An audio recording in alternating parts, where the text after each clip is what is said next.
Sciences. Ladies and gentlemen, Travis Bunch. Lena Burcham is the daughter of Maria and Chet Burcham. Lena has participated in varsity cheerleading for 3 years here at Wes-Del. She plans to start her own business working with hair and nails when she graduates. Ladies and gentlemen, Lena Burcham. Lauren Cox is the daughter of Wayne Cox and Lisa Cox. Lauren has participated in 4 years of basketball, 3 years of golf, 1 year of volleyball. She has been in the Athletic Leadership Council for 4 years and Spanish Club for 1 year. Her future plans include attending Indiana University to study psychology. Ladies and gentlemen, Lauren Cox. Next up, Branson Dalton is being escorted by Christy Dalton. Branson has played 3 years of football and plans on going to trade school to become an electrician. Ladies and gentlemen, Branson Dalton. Mary Kate Dunnick is a daughter of Heather Dunnick and Jake Dunnick. She has participated in 3.5 years of cheerleading and 1 year of theater. She plans to attend Purdue University to study pre-med. Ladies and gentlemen, Mary Kate Dunnick. Olivia Embry, the daughter of Lisa Embry and Rowdy Embry.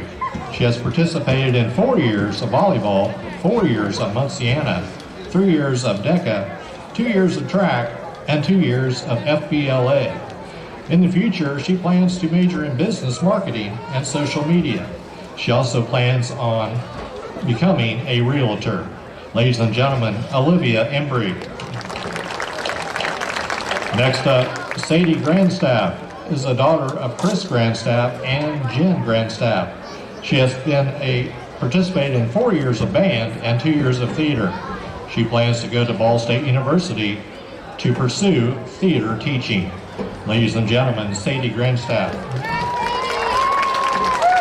Next up, Bray Hill, the son of Alina Hill and Jonathan Hill.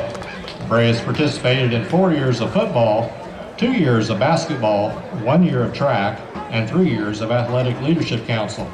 In the future, his plans are attending Ivy Tech and study computer sciences. Ladies and gentlemen, Bray Hill. Next up, Emerson Justin, the daughter of John Justin and Allie Ennis. Emerson has participated in 4 years of track, 3 years of cross country, 1 year each of competitive dance, and being a basketball manager. She has been involved with student council for 4 years, athletic leadership for 3 years, 2 years each of FCCLA, SAD, and prom committee, and 1 year each of both Spanish Club and Warrior Ambassadors. In the future, she plans to attend Indiana University to become an orthodontist. Ladies and gentlemen, Emerson Justin. Next up, John Justin is the son of John Justin and Allie Ennis. John has participated in 2 years of basketball, 2 years of football, 1 year of Math Science Club, and 2 years of Spanish Club. John's future plans are undecided at this time. Ladies and gentlemen, John Justin. Next up, Hannah Kelly is a daughter of Rachel and Tom Harbison and Kevin Kelly. Hannah has participated in 4 years of volleyball, 2 years of track, 4 years of student council, 3 years of athletic leadership, 3 years Spanish Club, 2 years FCCLA, SAD, National Honor Society, and prom committee, 1 year of Warrior Ambassador, STEM Club, and also Math Science Club. In the future, Hannah plans to attend Purdue University to study chemistry. Ladies and gentlemen, Hannah Kelly. Next up, Cameron Love is the daughter of Casey Love and Chad Love. She has participated in volleyball for 4 years, softball for 4 years, 3 years of drama, 2 years of Spanish Club, and 1 year of SAD. Cameron plans to attend Ball State to study interior design and also get her real estate license. She also plans to flip houses. Again, ladies and gentlemen, Cameron Love. Next up, Riley Lusader is the daughter of Jenny Lusader and Todd Lusader. She has participated in 4 years of varsity cheerleading, 3 years of drama club, 3 years of Spanish club, and 3 years of athletic leadership council. In the future, Riley plans to attend cosmetology school. Ladies and gentlemen, Riley Lassiter. Raven Lassiter, the daughter of Beth Mitchell and Jerry Lassiter. She has participated in 9 years of basketball, 7 years of volleyball. She has also been in drama for 3 years, choir for 2 years, and FCA for 2 years. She plans to attend college pursuing a double major in ministry and counseling with a minor in worship ministry. Ladies and gentlemen, Raven Lasater. Next up, Felicity Pippin, the daughter of Tiffany and Jerry Houston. She has participated in 3 years of varsity cheerleading, 1 year of track, 2 years of FCCLA, and 1 year each of SAD, Student Council, and Spanish Club. Felicity plans to attend Ball State University. Ladies and gentlemen, Felicity Pippin. Up next, Evan Reed is the son of Amy and Stephen Reed. Evan has participated in 7 years band, 3 years esports, 2 years each of Student Council, National Honor Society, and choir, 4 years golf, and also bowling. He has also participated in 1 year each of drama, STEM club, academic Super Bowl, and math science. Evan plans to attend Ball State University and study physical education. Ladies and gentlemen, Evan Reed. Up next, Kinsey Stark is the daughter of Shannon Strahan, Steve Stark, and Brandy Stark. She has participated in 4 years of softball, 2 years of golf, and 2 years of volleyball. She plans to go to Ball State for nursing school and then enter the military. Ladies and gentlemen, Kinsey Stark. Up next, Jasper Stinson is being escorted tonight by Father Doug Stinson and Mom Melissa Stinson. Jasper has participated in 7 years band and 2 years drama. Jasper plans to attend Ball State University for theatrical makeup. Ladies and gentlemen, Jasper Stinson. Up next, Abigail Swift is the daughter of Andy Swift and Laura Swift. Abigail has participated in 7 years of band, 2 years theater, 3 years robotics, and 1 year each in Spanish club, FCA, and softball manager. Abigail plans are undecided at this time. Ladies and gentlemen, Abigail Swift. Avery Townsend is the daughter of Amy and Andy Townsend. She has participated in 4 years of volleyball, 3 years of softball, 4 years each of art club, FBLA, and student council. She has also participated in 3 years of Spanish club and 2 years of athletic leadership council. Avery plans to attend college in the future. Ladies and gentlemen, Avery Townsend. And last but not least, Lucas Young is the son of Scott Wood and Allison Wood. Lucas has participated in 2 years of football. He plans to attend Ball State University, and his major at this time is undecided. Ladies and gentlemen, Lucas Young. And at this time, please give all our senior athletes a big round of applause. Congratulations.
And welcome, Warrior fans, to Paul L. Parker Field and another Friday night here of Wes-Del Varsity football at Wes-Del High School. We're hosting the MEC Monroe Central Bears tonight. So, Coach, I'm here. Oh, I guess introductions would be appropriate at this time. I'm the Supt, and many of you know that, and I'm here with the coach, John McGlothin. Coach, how you doing? I'm doing great.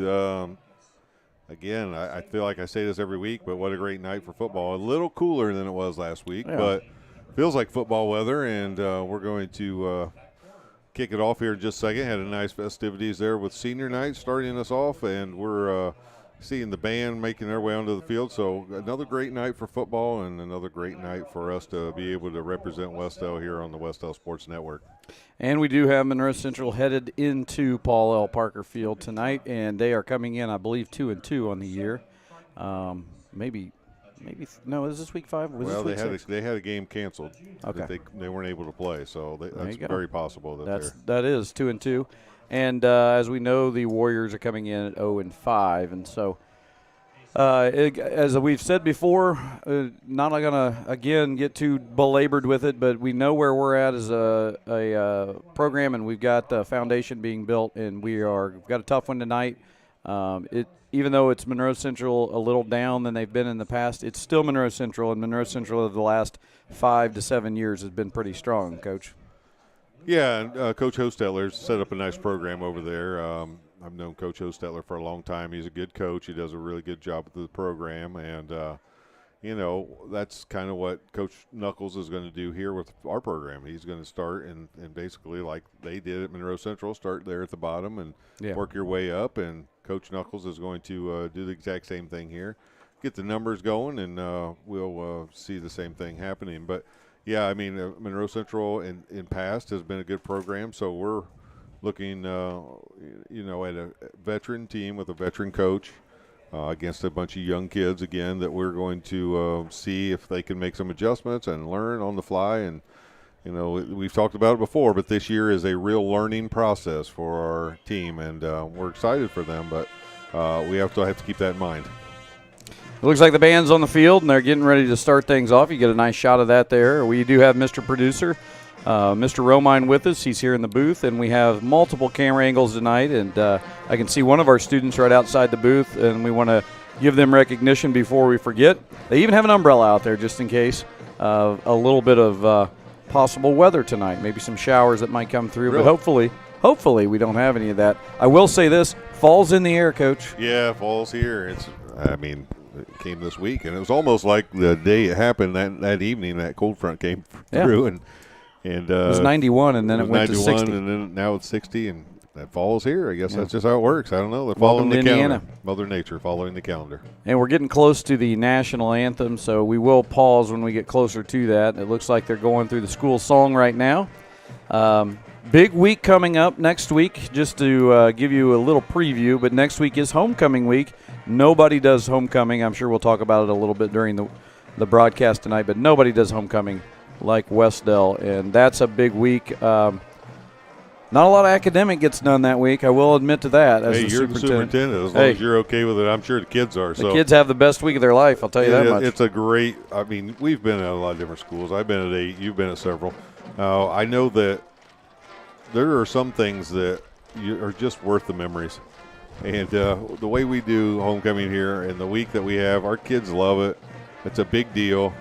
It's a great way for us to honor, these guys that are working so hard on the football field. And we've got so much going on, like you said. We've got all kinds of things going on, as we'll mention throughout the broadcast. But we also have volleyball games this week. We have lots of stuff going on. So we'll talk about it as we go. But, it's going to be fun.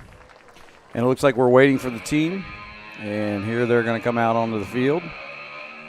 And they switch things up a little bit. I kind of like the new entrance. I'm a Motley Crue guy. I don't mind that. Kickstart my heart. Of course you are. Yeah. And they're getting ready to bust through the run through and head out. They're wearing you'll see them there on your screen. They are wearing the National Guard uniforms tonight. So that's why they've got the black and gold there as they come through. And they look pretty darn good. Got the American flag. Yeah. Bringing that onto the field. I was kind of worried there a little bit about some of our guys that stacked up down there on that post.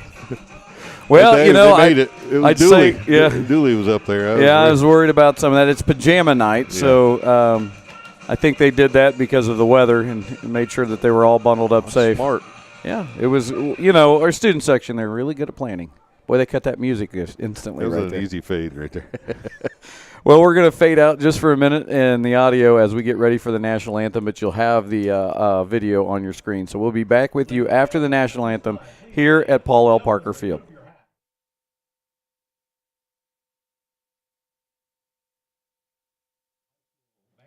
Under the direction of drum major Molly Wimmer, our national anthem.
And we're back after that rendition of the national anthem here by the Warrior Pep Band. And as we mentioned, as captains are getting ready to head out across the field, and if you're just tuning in, we are wearing, you're going to say, well, why are we in black and gold? Well, it's the National Guard uniforms, and those uniforms were brought tonight by the National Guard so that we could wear those. So we are wearing that number, and then on the back it says, it's an abbreviated for Indiana, I believe, Army National Guard. So we want to thank the National Guard, and it is National Guard night. We had, I believe, a representative is in the house from the Indiana National Guard. I'm not giving you any hints or anything here, but we may see one of them at halftime.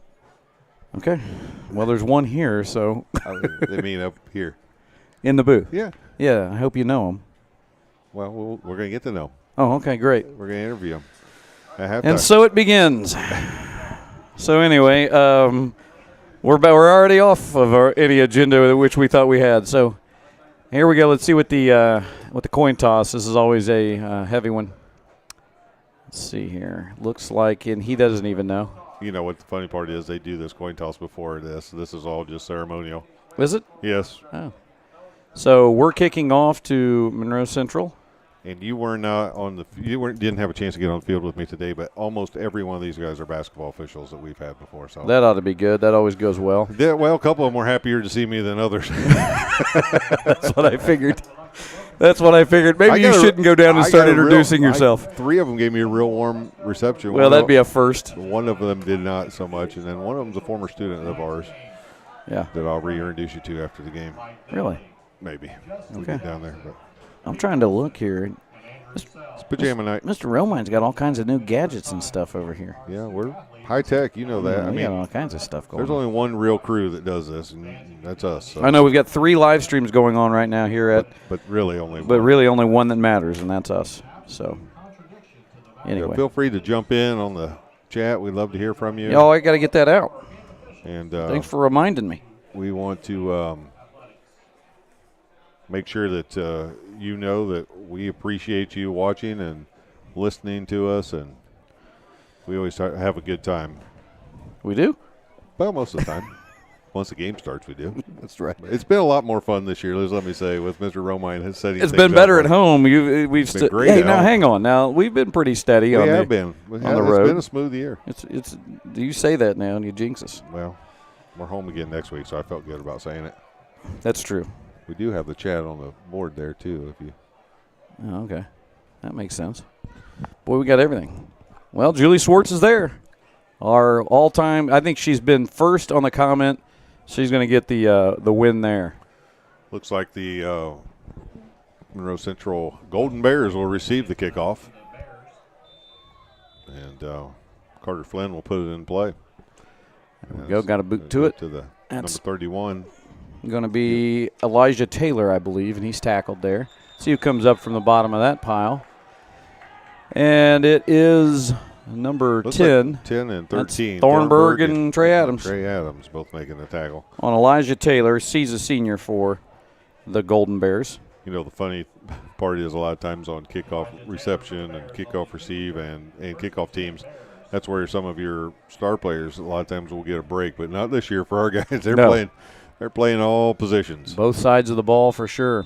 Well, they've got themselves quite a training tent over there, Coach. I saw that, yeah. So quarterback's number 3, and a good tackle Nice initially right there, and that's number 34, and that's Devin Groh who got in there. It was Bunchel for them carrying the ball for Monroe Central, and he didn't have any chance to go anywhere. In fact, he lost a yard on that play. Well, Luke Jones has moved to the quarterback position for Monroe Central. If you remember, Luke Jones, I believe, he might have been a running back or at least a receiver last year, and now they've moved him to the quarterback position with a lot of graduation. They graduated several last year from that team. So it is Luke Jones, the senior, at quarterback. He rolls out to the right here, looking to make a pass, and it's right over the top, and that's Munchell again, and it's going to be a first down, Coach. Tackle made there. That was Corbin Price with the tackle, number 24. Yeah, that was a nice rollout play by Monroe Central. We got there but didn't get there in time, and we're going to have to, again, we talked about this before, try to get some pressure on the quarterback to not allow them to see and get to the open spot. But that time they did, so, early in the game, trying to figure out what each team's going to do. We did defend the run well, so they went right to a pass. And here they are again, and in motion now, and then a handoff, and I believe an almost missed tackle there. Finally, there's a couple tackles made. And on that one is several. It's Grayson Mealy and number 53, I believe that's Godby, isn't it? Yes, that's Godby. We got Devin Gross hurt in the backfield. Down. He's been nursing an injury all week. Yeah, I believe it he's wasn't got on his foot, though. I thought it was his shoulder that he's been working. So now he's hurting at the top and the bottom. He's going to try to get himself off the field. Tony's going to. He's a tough kid, and you can see that. Yes. He's going to be in pain if he's limping off. Looks like I wouldn't speculate, but I think ankle. The way he was I'm pretty sure it's a rolled ankle. And Tony, if it's a rolled ankle, he'll be able to get him back out there and play tonight. Now he'll be sore tomorrow, but he'll be able to get in there and play a little bit. I'm trying to figure out what I'm doing over here on this. All right. I don't know what that does. Well, maybe now's not the time to try. That's a good point. That's a good point. It's like, what's this? Well, you know what? I'm gonna mess with it. It didn't do anything. Every movie I watched that ever said, "What's this button do?" It didn't work. It never worked out right. Well, let me try it here with 10:30 to go in the first quarter. All right. 2nd and 4 on the 41. Looks like they might dare try a screen. Roll out. And he's going to roll keep out. it. He's got it here. Let's see who makes this tackle. And it's a host of Warriors, but he's got another first down. Looks like Godby and Lucas Young in on the tackle there, and Luke Jones picks up a first down. It looks like you'll see a steady diet of Luke Jones and Cole Munchell. First down and 10 Bears on the Wes-Del. Both seniors.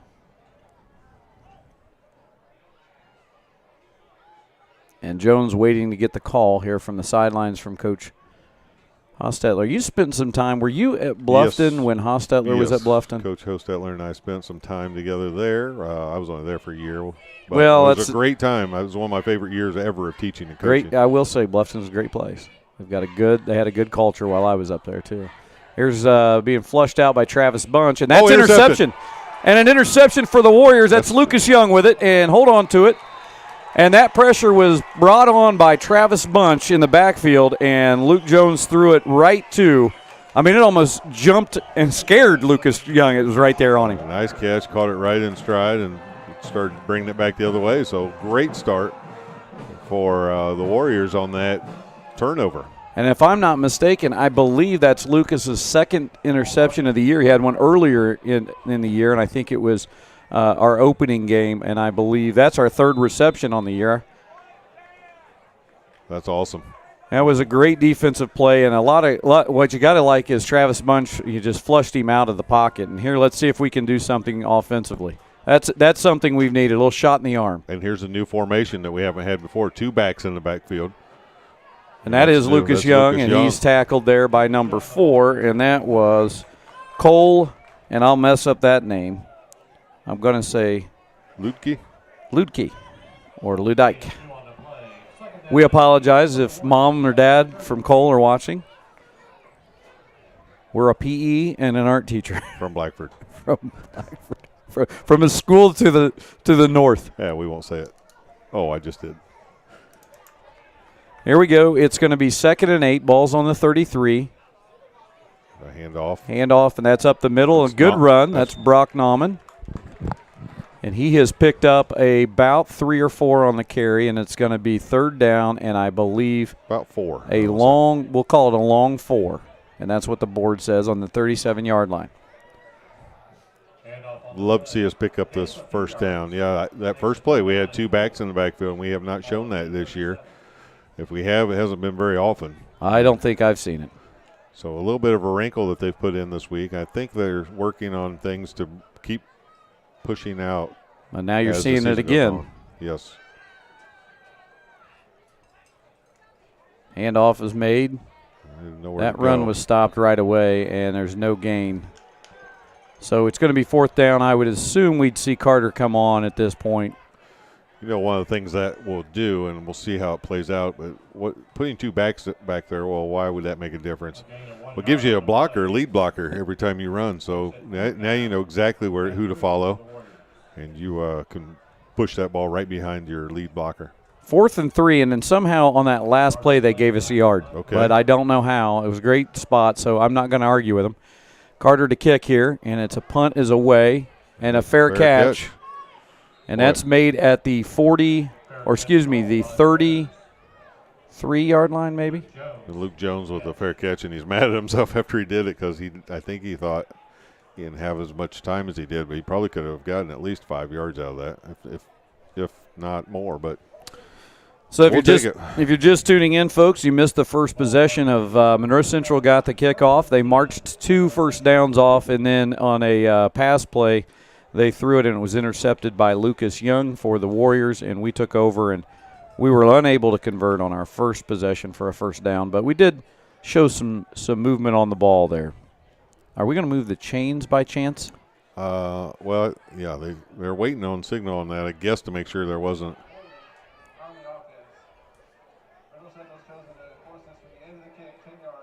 Okay, so that's why they hadn't moved the chains. What was the call there? They called holding on us, so they have a chance to. Well, I can tell you this much: his bill on his hat isn't going to get in the way. No, I haven't seen a guy wear a hat like that since I was in T-ball in '85. You see how far back he's wearing that white hat? Yeah, he's tilted, baby. That's the way I wore it when I was pitching back for the Elks. 19, I think that would have been 79, 80. The Elks that wasn't Sauce Cavanaugh, the coach. No. Legendary Sauce Cavanaugh. The legend it is. We won't get into why he was called Sauce. I think everybody can guess. It was a different time. Was not this county. It was a different time. It was a different time. All right, they still haven't figured this out. Let's play football. Well, they could have forced us to re-kick, but they decided not to and just take it at the end. Here's a handoff. That's number 5, and that's Munchell, and he is stopped. About gain of 3 on the play. We've done a nice job of crowding that line. We got to make sure we take away the pass play, but we've done a nice job of not giving him a whole lot on the running play so far. He's a pretty good-sized running back. He's 6'4". Again, you're seeing our young linebackers and then our defensive line starting to show a little bit of growth, and they're learning as they go each game. And here we go, and the handoff is there, and he's knocked nice back. tackle. That's a great tackle. He was tackled. Dallas Godby just threw him backwards. Dallas Godby. That's weight room, baby. Well, he brought him. Godby had him, and as I saw forward, Mealy, the linebacker, comes in, but then Godby just throws him down. He's like, I don't even need you. Threw him down. His helmet popped off. He's going to have to come out, I think. Godby. Yeah, he did. He's coming out for a play. Whatever he had for dinner. In Godby we trust. In Godby we trust. Let him eat that every week. It is nice 3rd play. and 6 on the 47-yard line. Tried that little misdirection. Didn't fool anybody. It didn't fool Dallas Godby, I can tell you that didn't. much. Now, here we go, crowding the line, trying to get Pressure's some pressure. coming. Got pressure on him, And but he's just able to get away. a tackle. Get a tackle. He didn't get the first down. Well, he lost yards, but they're giving him forward progress, which is the way they do it in high school. But he still didn't get it. Still did not So get it it. should be about 4th and a long. It's 4th and 1 at least. And a timeout by Monroe Central now. So a good look from our defense, but we'll be back here. We're going to take a short break, audio break on the Wes-Del Sports Network.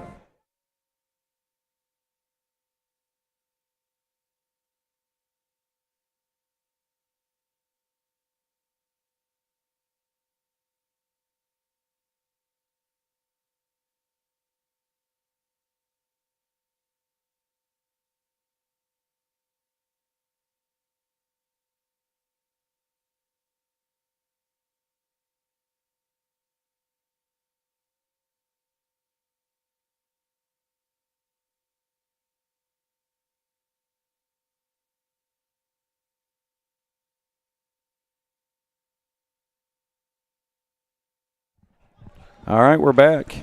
Cheerleaders doing a little choreographed dance there during the timeout.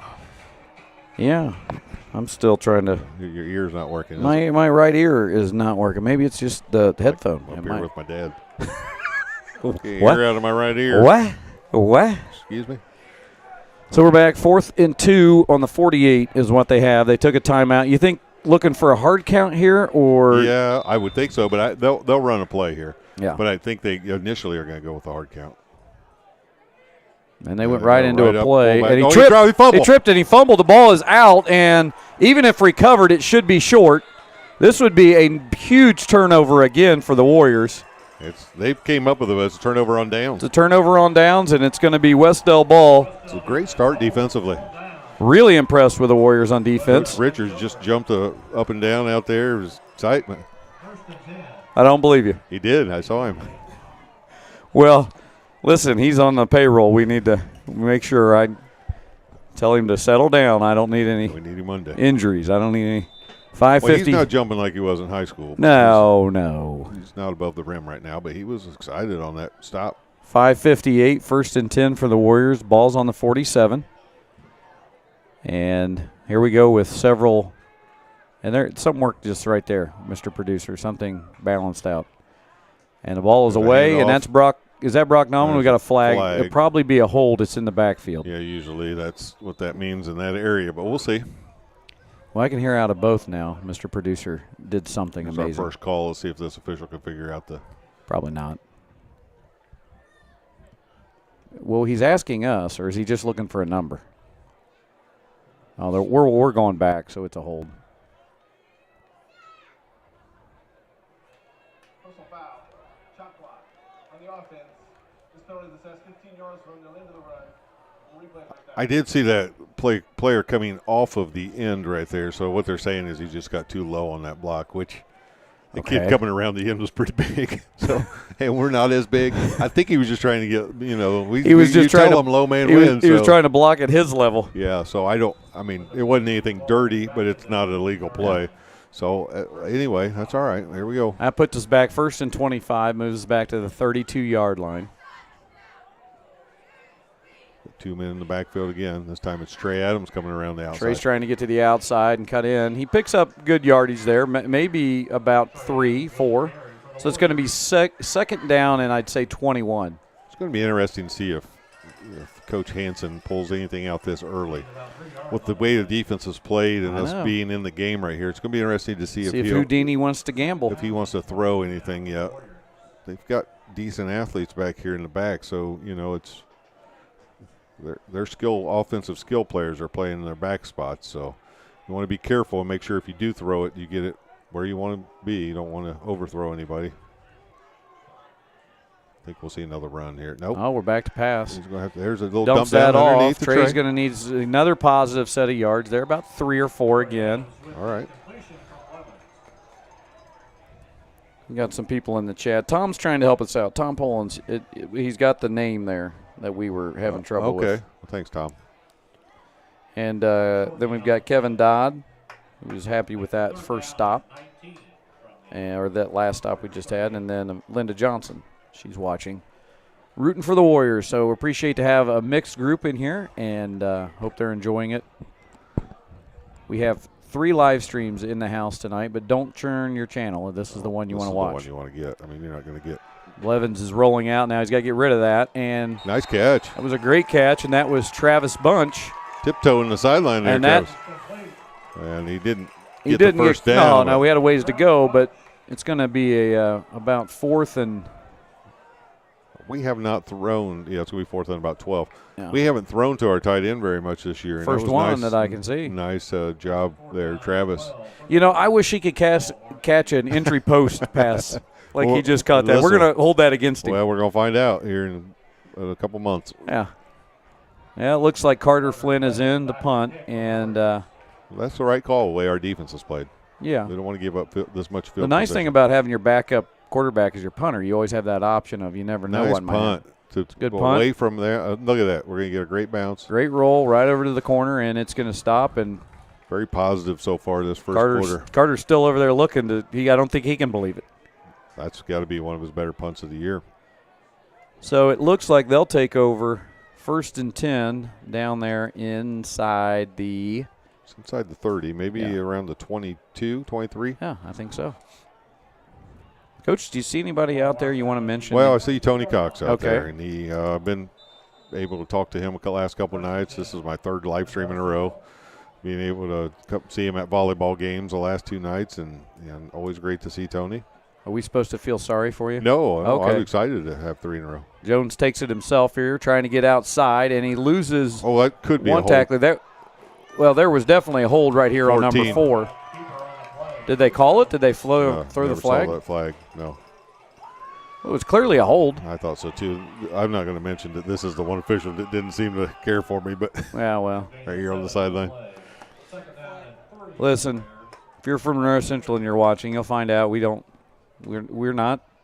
Well, we're homers. It's the Wes-Del Sports It's Network. the Wes-Del Sports Network. You might get a little irritated. We do love our Monroe Central Bears. We love them when we're not playing them.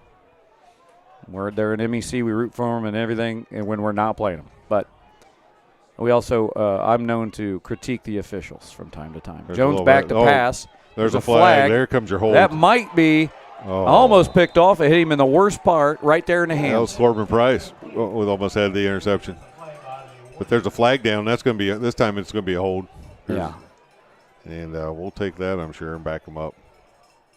But I'm going to tell you, Corbin wants that back because it went right through his hands and right off of his helmet. Good coverage so far. Hey, knock on wood, which there's plenty of paneling in here. Yes. We like the defense. Well, was a 5 or 10 yard from the spot? It's 10. It's a 10-yard hold from the spot of the foul, though, because the spot of the foul was behind the line of scrimmage. So it's going to end up being about it's going to be close to a 15-yarder. Mrs. Producer is in the chat, so Mr. Producer, be on your best behavior, please. And here's Jones. He's back to pass again. And let's see if we can. Nice stop right there. Ball's loose. Ball is loose, and the Warriors say they have it. Let's see. This would be there it is. They've got it, and that's the second turnover in the first quarter. And Wes-Del grabs it. And our defense is playing the best I've seen them all year. Well, the first hit there was made by Branson Dalton and just stood him up, and it looked like he got a helmet on the ball. And the ball popped loose, and before he could jump back on it, that was number 5, Munchell. Before he could fall on it, Wes-Del was able to pick it up, and I don't know who came up with it. I couldn't see who came up with it, but there was definitely Branson made the first hit right there. And it's 1st and 10, and we're on the 17. This is about as close as we've been since last week, late against Shenandoah. And let's see what we can do here with this new offense. Maybe we can punch it upside. There's Brock Nauman running hard across the middle there. Picking up positive yardage. Looks like a pickup of about 4. The one thing this offense does when you start running with 2 backs like that, it's going to be a lot of north-south running. It's not. Sometimes we do that handoff that goes around the end and you're trying to find the open gap. This is not what this is designed for. You'll watch. It's going to be right up the gut. We're going to be off guard or off tackle here most of the time if they have 2 guys in the backfield. We do have a receiver to the top of your screen just out, and we've got the 2 backs. This time it's Trey Adams. And also Trey Adams. He dives forward for a few more yards, and now it's going to be, I think, 3rd and 5. He ran into, I think it was Brock blocking for him there. And it does look like it'll be 3rd and a long 5, which it should put it at the 12-yard line. It is on the 12. You know what? I wouldn't mind to see a roll out here and then just have him try and keep it. Yes. And just look like we're going to pass. Yeah, just tuck it under and then find take an open that spot. Here we go, folks. 3rd and 5. Ball's on the 12. 1:50 to go. I would say we're. Triton does roll out. He's got some pressure. He's going to have to get rid of it soon. And he does, and it's caught. Bunch again. And Bunch, and they got to catch again. And that is right at the first down. I think it is a first down. That's the hands team right there. Travis Bunch. Travis Bunch, and only his, I believe, is this his 2nd week or 3rd week? I think it might be his 3rd. There's 3rd week, and now we're his first time catching passes. I know that. 2 in a row to the tight end. 2 for 2. I like it. And we're sitting now 1st and goal, and it's been a long time since we've been able to say that. 5-yard line and 1st and goal. Coach, I haven't been in this position in a while. I'm almost out the window to try to see this thing. It's exciting. It's going to be right up the gut. There it is. And it is Brock Nauman, and he's got to be close. Is he in? They're signaling. No, they're short. He's down to about the 2. I was with Coach Harlan. Coach Harlan was signaling already, and I was there with him. I'd do that play again. Yeah, I wouldn't go away from it either, Coach. Brock's been running right up the gut, and he's been picking up a good 1, 2, 3 yards every time at least. So run it 4 times if you need to. 1:15 to go. And we are knocking on the door if you're sitting at home right now. And the crowd here, I think they're, to be honest with you, I think they've been away from this so long they don't know what to do. I'll get another chance at it. And there it is. This time that's going to be Lucas. He's in. He's trying. Is he in? Get there? Touchdown. Touchdown, Warriors. And they strike first with, and I'm going to tell you, I'm going to give all the credit to the defense to get them down there. Absolutely. 55 seconds to go, and honestly, the defense is the offense, so let's just credit the whole dang team. You know what? Lucas was going for that pylon as hard as he could and dove and got the ball over right at the pylon, just stuck that ball over and was able to get it in. And here's an extra point kick that we have, I think, only attempted 1 this year, so this will be our 2nd chance for Carter. These group of guys have been practicing, I can tell you that. And just a little short. You cannot advance that. So, hey, folks, Warriors lead 6-0 with 55 seconds to go, and I'm so excited I'm going to need a little bit of a break to take a drink of water. So we'll be back with you here shortly on the Wes-Del Sports Network. Becoming a licensed sports official is a great way to make a positive difference in the community and support the over 160,000 Indiana student athletes that participate across 22 IHSAA sports. Sports officiating allows you to stay connected to the game, become a role model for our young student athletes, earn extra money, and support the patrons and communities of our IHSAA member schools. To learn more about becoming a licensed IHSAA official, log on to ihsaa.org/officials today. And we're back here after the score, and the Warriors strike first and put 6 on the board with 55 seconds to go in our first quarter. And, Coach, a lot of good things that you saw there. Yeah, we got people texting me. We got all kinds of people excited out there watching, and Fun, yeah. Mr. Journey's out watching at home, probably around the campfire in his wheelchair, and he is excited for the Warriors too. Just so folks know, Mr. Journey had knee surgery. He's not permanently in that wheelchair. At least we hope not. The way I see him in school, I think he's milking it. Yeah, well. And Ms. Bland is excited. She said, "Way to go, fellas." She's watching. Make a tackle here. Make a tackle. Yeah, we want to do that. And we're There trying. They All finally do. Finally do down there.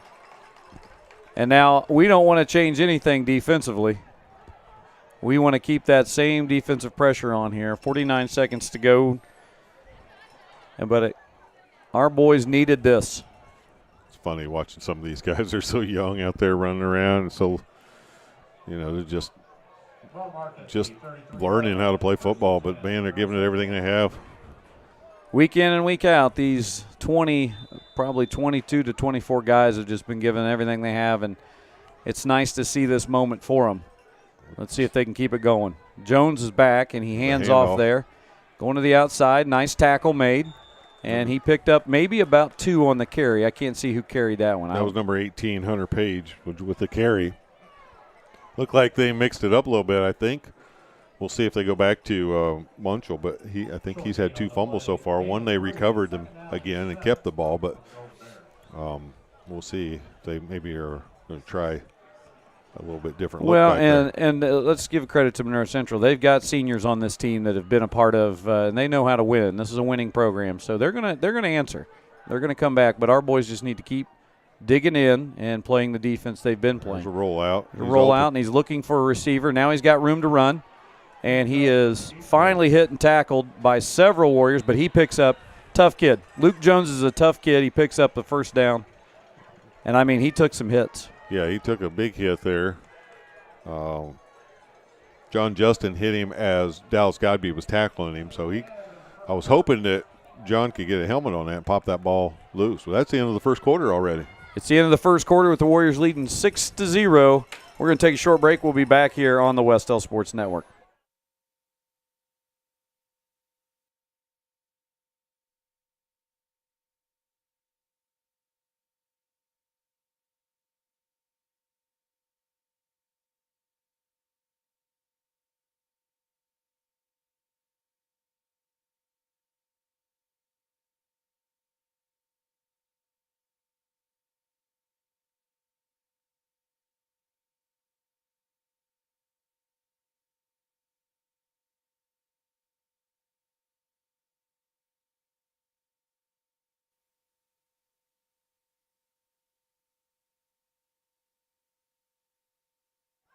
And we're back here at Paul L. Parker Field with the Warriors starting the second quarter leading 6-0.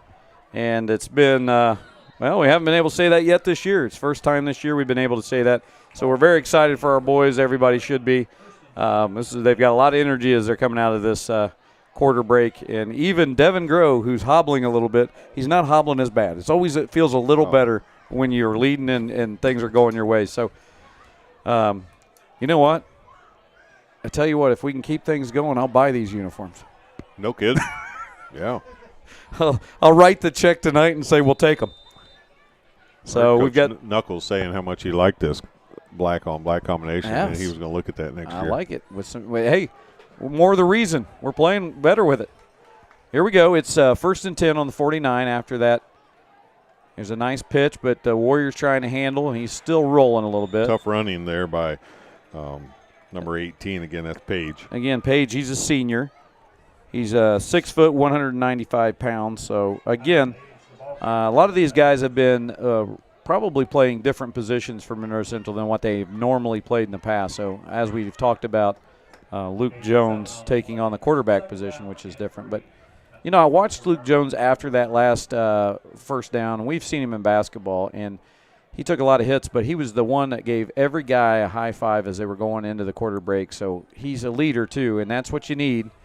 And here he is rolling out, and he's trying to pick up that first down, and I think he did. I'm not sure that was a design run. He turned around like he wanted to hand that to somebody. Yeah, he did. Or fake it, and there was no one there. So it might have just been a broken play, and he just made an athletic play out of it and was able to pick up enough for the first down. He's an athlete. We've seen him on the basketball court, and he's hurt us before, so we know what that's like, Coach. Yeah. Yeah, we do.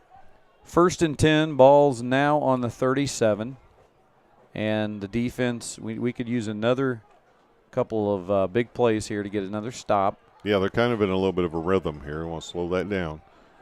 See Looks like shotgun here, Coach. Yep. They're going to they've been giving us some different looks. Oh, almost. Ooh, Travis was right there. And a nice pursuit and tackle. That's John Justin. John Justin and makes a nice tackle. It is senior night, so good tackle there by John. We'll have 5 seniors. And John's one of them. Travis Bunch. Elijah Taylor with the catch. Bray Hill. Trying to get him off the top of my head. Branson Dalton. And who am I missing? I'm missing one. Lucas Young. Luke Young, yeah, who had the big interception earlier. He did. It's been a good night for our seniors so far. They have 8, I believe. Second down and about 3. And the ball is away, and he's going to pick up that first down and more. Tough as running. He's still now. running across there. Is that the same? Is that 18 again, Hunter Yep, Page? Yep, that's Page again. He's been a nice change, really kind of a change of pace runner for him. He's going straight up the gut. Well, and you feel for Cole Munchell, you know. Well, he's back in. He's going to give himself a chance. That's the thing about Coach Hosteller, you know, and good coaches will do that. Get him over on the side. Yep. And talk to him, get some things straightened out, and then if they're one of your players, then you get them back out there. So they've moved Munchell over. If you see, he's tight end now. He's playing down on the tight end right now. So. And that's a position he's normal to play because it's listed for him. Yeah. Here's a pitch. Oh, and that's a loose ball. Oh, the it's ball still is loose. Still out. Still out, and there's a fight for it. I think it's recovered by Monroe Central. Travis Bunch is in there trying to get it, but that was the right call. They did get back on top of it, but that wasn't the person that initially landed on it. No. It popped out twice. The Bears recovered the fumble. So that loses about, it looks like 7 yards probably on that, 7 to 8 yards. Fumble, 2nd down and 16. 2nd and 16, the smooth voice of Brian Lake is announcing it over the PA here. It's like butter. It is. It's you know, some people would use the Calm app or maybe a Storm at night. I just play Brian Lake on repeat and fall asleep. Yeah. Nothing against him. It's just. Well, that's what Brian does a lot of times during his second shift. Listens to the tapes of himself, and yeah, it's a good thing we have automatic flushers. That's right. They'll clean themselves. We're going to stay with you through this timeout, and there you go, Coach. The cheerleaders are on the screen. How about them?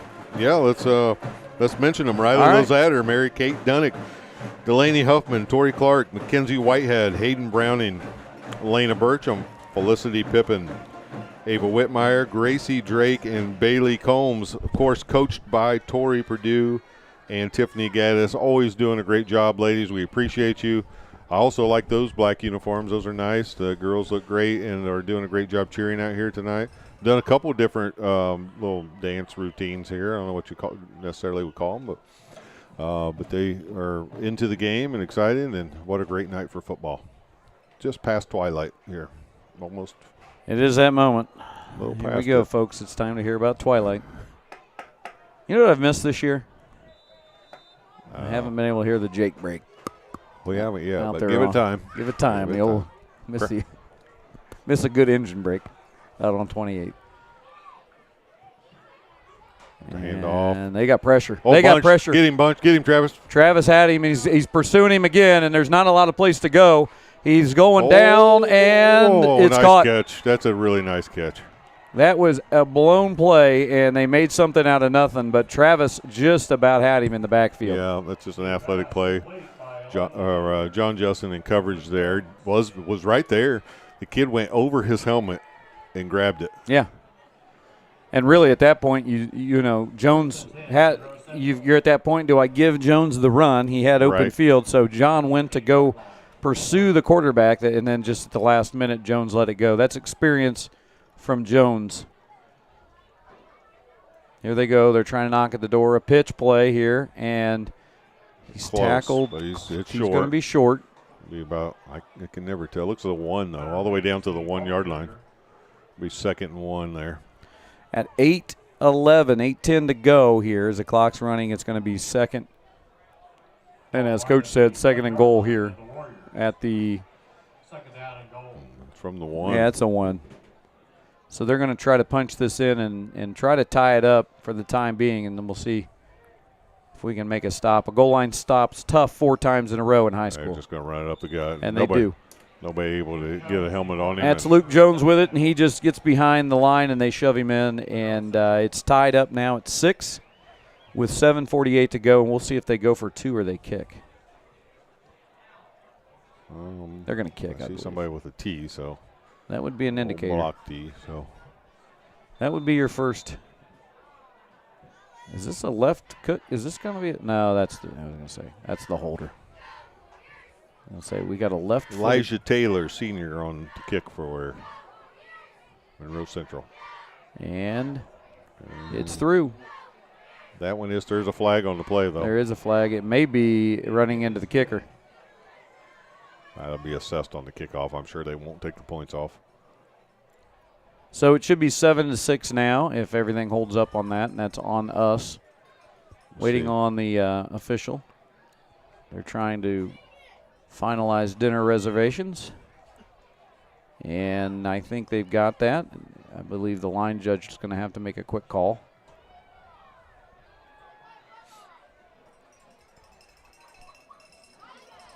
Well, they're asking Coach Hosteller what he wants to do. So there's a good chance that he's explaining to them what the rule is. He's been in it a while. Yeah, the way he was looking at it, listen, I can do this or I can do this. Oh, yeah, that's right. Yeah, he'll take the 5 yards on the kickoff. So it is. Was it running into the kicker? Is that what happened? Yeah, just a 5-yard penalty. It was an inadvertent running into the kicker. Yeah, it wasn't a personal foul. It wasn't roughing the kicker. It was running into, and so we'll go 5 yards here. They'll kick from the 45 instead of the 40. I see one of your coaches right in front of us. He spins. That's usually his seat right there, Ryan Richards. Yeah, he's getting ready to get real busy. Saw him the volleyball game. We had a chance to sit and talk a little bit about things, and he said he's about ready to be in the fields quite a bit. Yep, and get real busy with it. So there's the kick. Kick is deep, and that's going to be deep. Trey is bringing that one out, and he's going to need some help because that one. Well, he's able that still wasn't to get back bad. To about My the 20. goodness, he got it out to the 20 after being probably deep in his own end zone. So it's a pretty athletic catch. Yeah, on that kick. 7:41 to go, and the Bears, if you're just tuning in, the Bears have just scored and hit the extra point to take the 1-point lead. But the Warriors have an interception and recovered a fumble and forced a couple of fumbles. And now we've got it back on offense here with a lot of field to go. We're on the 19-yard line. And 7:41 here. Long way to go and a short time to get there. Are we eastbound right now? Well, you didn't think I'd pull out a Jerry Reed reference, but I got it in there. It's a pitch to Trey. Needs some blocking. He's got it. They're going to call a hold. They're going to get a hold on that one. Could call it on every play, and this time they're going to. Found that one. I wasn't watching over there. Sometimes this group hasn't been calling a ton of penalties. So. They haven't? Well, not really. Okay. Maybe it's just that every time they call one, it takes 25 minutes to get it sorted out. They're calling Coach Hostettler back over. Yeah, maybe he'll help him. You know what? Just trade him hats.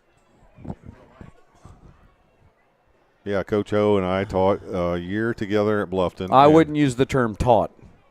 Well, he was teaching more than I was, but we both had the same prep, and so we would go the old Bluffton High School before it moved over to the new one. We would meet every day at our prep at the weight room and lift, and that was about the last time I did. He's kept up with his lifting better than I have. I was going to say I about fell out of my chair over here when you said, well, we used to meet early and lift. Well, that was almost 30 years ago, probably almost 22 years ago or so. What year was it? I don't remember. 98? No. Earlier than that? I can't remember. I'll have to think. That's sad. Well, another flag on the play. Anybody? It was the first year Bluffton won a boys basketball section in 47 years. I know that. Flag on a play. That was 98, I think. Adam Ballinger? No. Oh. No, it was actually after he graduated. Oh, so then it was later than that. It was in the 2000s then. I want to say it was 99. 99, yeah. 98, 99, maybe 98, 99 season. Yeah, I was a senior. Ball marked at the 4-yard line. First and 25 for the Warriors. In high school. I know. Timeout, Wes-Del. We're going to take a quick timeout here on the Wes-Del Sports Network so I can remind Coach just how old he is.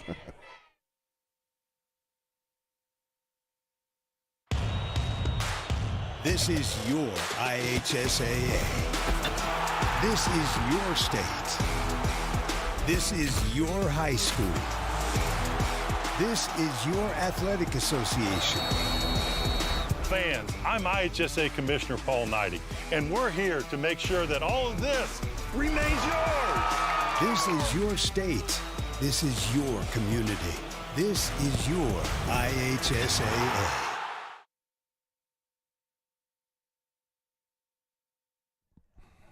Coach, Wes-Del football is made possible by Star Financial Bank and the Van Mater Reed Realty Team. You know why that goes so well together? Why's that? Well, you buy the house. Okay. You get the loan. Okay. Look at those two right there. Star Financial Bank for the loan. Jan, Reed, and Brian Van Mater for the house. Yeah. Get as many houses as you want. They'll sell them to you. Well, and Trent will give you as many loans as you need. He's throwing out loans like they're candy at a parade. Like almost like that candy we talked about. I told you about, that it was in the orange and black wrappers you used to get from your grandma. It was almost like a taffy. It was a taffy, and you thought it was peanut butter, but you couldn't put your finger on exactly what it was. Yeah. I know what it was. It was the last piece taken. Yes. There's a run. Run right there. I think that's Brock Nauman. The thing about that candy is my grandmother. That was Trey Adams. Trey Adams. No, it wasn't. It was Brock Nauman. Okay, can we get you got there? I'm sorry, but I said Brock earlier, and then Brian overruled me, but he was wrong. Okay. Anyway, that candy, one thing about that candy, there was always a part of the candy coming out of the wrapper. Do you remember that? It is true. That probably bothers a guy like you more than it did me. I noticed it as a child. I was like, why does this candy, first of all, why can no one give me the flavor? Yeah. And secondly, why is there always a little bit coming out of the wrapper? That wrapper was so sticky, too. Yeah. Here he comes with a keep. No, actually, a handoff on the inside. That was Lucas Young. Man, we're going to be, third down here? Yeah. The other candy, remember around Christmas time when Grandma would put out the ribbon, hard ribbon candy. Yeah, that was awful. Yeah, nobody would eat it. That and then those strawberry candies that have the wrapper that looks like a strawberry. Yeah, I think those are our strength and conditioning coach. I think he loves those. Brandon? Yeah, I can't stand them. I think Brandon really likes them. In fact, I think Sloppy brought him some today. The other thing about those, if I remember those, they're kind of like Captain Crunch. They'll cut the top of your mouth. There's a handoff. That's a good little run. Almost broke that one. Yeah, he did. That's what I was getting excited about. I thought he would. And here comes the kicking team, and for good reason. I mean, we're clear inside we're on the 11. Right, with 5:35 and running. Yeah, and it's been a good first half, and we right here in special teams, I think Coach Harlan is our special teams coach. He wants to make sure this – I don't know what they got going on now. They have too many guys on the field because this guy – that's Jones, I think. It just came on. Yeah, it is. I can't count that fast. They're going for the block. That's not bad. Look at that baby turn. Let's get a roll. Get going. Get going. Get down there. Get down there. Let it go. There we go. That's a good kick. That is a good kick. Mrs. Producer says that if you want some help in 1998, you can ask Mr. Producer how old he was. In 98? Yeah. Well, I know he's younger than me because he was a freshman when I was a senior, I believe. With 5:05 left in the second quarter. 30th anniversary this year? Both of you guys saw the 70s, right? Well, I was born in the 70s. Well, yeah, so you saw them. I lived the 70s. What are you talking about? I didn't. Here we go. 1st and 10, ball's on the 48. Oh, it's a keeper. Oh, get there. Get there. Get there. And he took a hit, but he got a first down. He picks up about 12. Price was in on keep. that one, and so was Alec Thornburg, and number 20 for us, and that was Dalton Branson. You know, really right here, big stop going into halftime would be huge for this group. Yeah, sure would, and you'd like to slow them down a little bit with that running game, but they're starting to do a little more, keep with the ball in the quarterback's hands here. Best athletes, making the most plays is what you want to do as much as you can. They've done this one several times. And, Nice hit. Nice hit. And the ball's out. Ball's out. Ball's out, and they're saying he's down, but the Warriors immediately were saying the ball was out, but they're calling him down. That was Thornburg with the hit, wasn't it? Yes. Yeah, and he's not feeling good. And I hate that I think that's Hunter Page. And I hate that. He took a hit.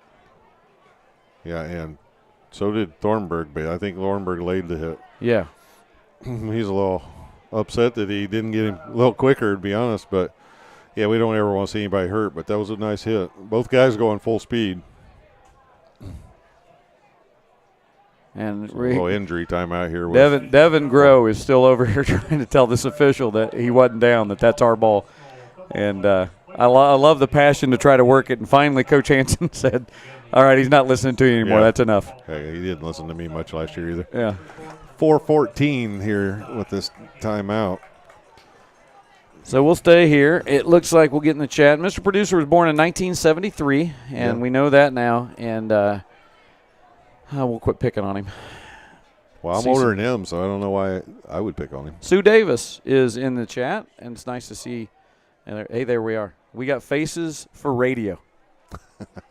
So Sue Davis is in there, and Sue is one of our Warrior teachers, and she's watching, and she thought she said good job to the cheerleaders. She's also was really happy when we had that score there. When you lean forward like that, yeah, you can see the camera behind. It's almost like infinity. I know. You see a camera. You just keep going and keep going and keep going. That's pretty random. Coaches, you've even got the glasses on tonight, and you still can't see. I know. Here we go. 2nd and 1. And we were blitzing there. And it's a keeper around the outside. It's a keeper around the end, trying to keep him there as Lucas Young makes him cut back inside. Makes a good cut. Now he's still on his feet. He's cutting back around. We need to make a tackle.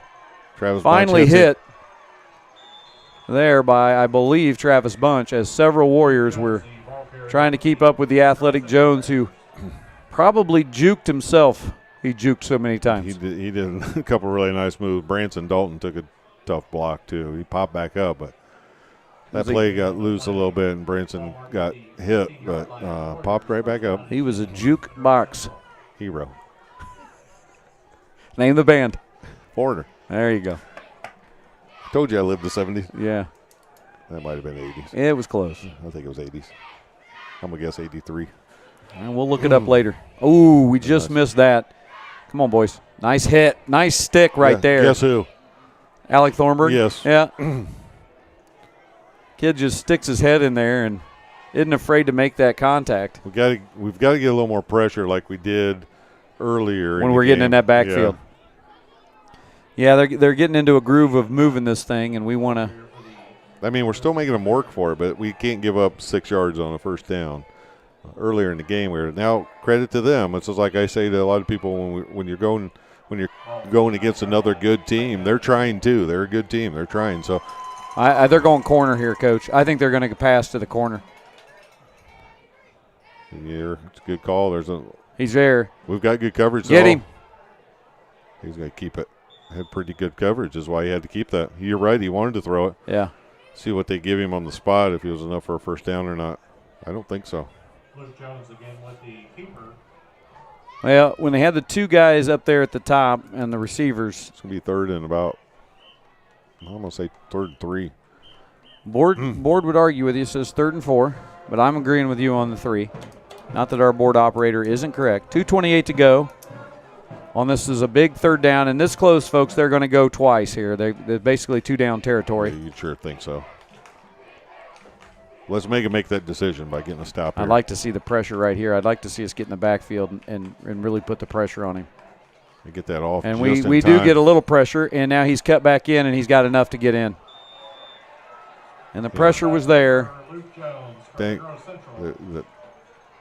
frustrating part right there is if you're a kid like Travis, you get back there and you put the pressure on.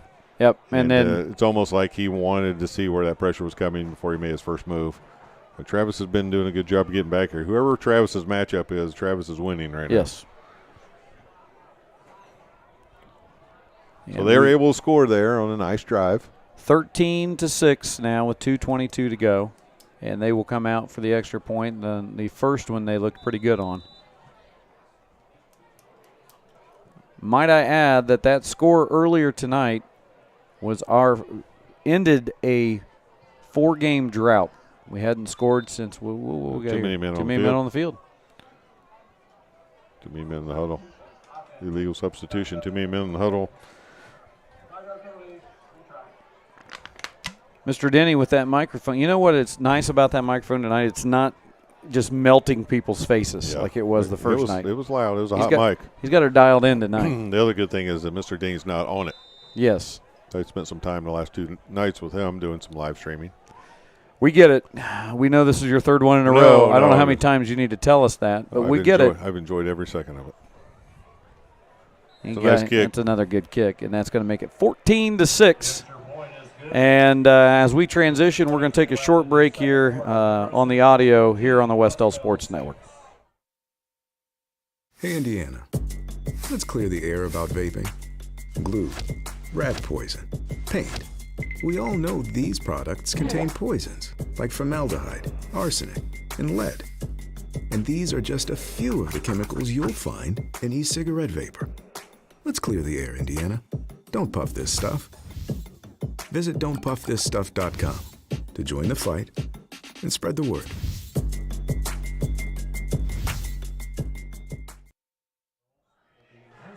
Well, we're back here, and there are some Wes-Del football sponsors on your screen. You see Montgomery Insurance, Campus Rentals, Martin Insurance, Property Pros, Young's, Title and Abstract, and Pizza King.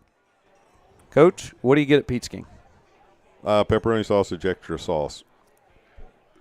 All right. I like a royal feast without onion. Yeah, I know. I hate it when you get the onion. Well, heartburn, and you never know what's going to happen. Well, I do know what's going to happen. That's why I hate when you get it, especially if you're at my house. Well, you going to buy a Pizza King tonight? Yeah, if you want. No, is that Trey Adams right there? He's in stride, and he's He going is moving. full speed. He's moving. Go, Trey. He is running that like there he we wants go. to. And the crowd wakes up a little bit, and the clock can stop. There we go, boys. 2:14 to go. 1st and 10, and we're in decent field position here. Let's see what Houdini Hansen comes up with. Trailing 14-6 just before the half here. First of all, let's hold on to it. Let's not give them another opportunity to go make a big play, and let's be the ones who make the big play.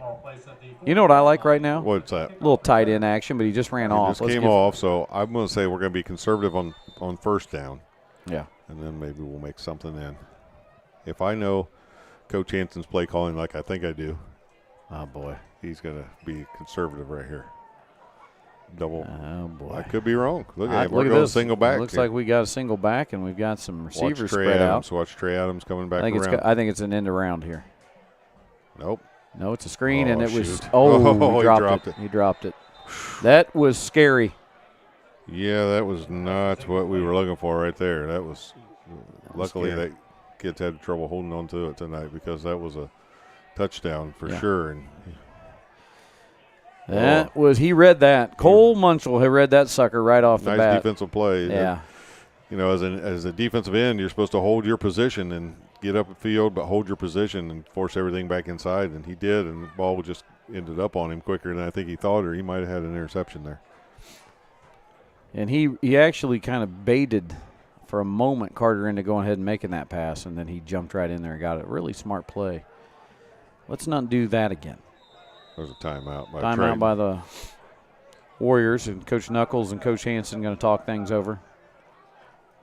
Coach Knuckles probably the most positive human being, and I will say I can tell you he's the most positive human being since I've known him. Yeah, he always has. Yeah, I had him as a freshman in high school all the way through. We both did. And he's always been positive. Right guy for the job right now. And he's helped by several guys, and it's a great time to mention them. Besides Coach Knuckles, your assistant coaches are Daniel Hansen, who we've talked about, Defensively, you got Kyle Richards in there, and then special teams, Eric Harlan.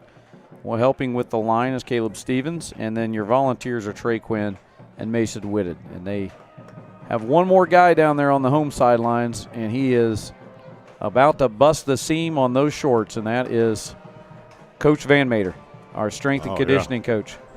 I was looking at the wrong end of the field.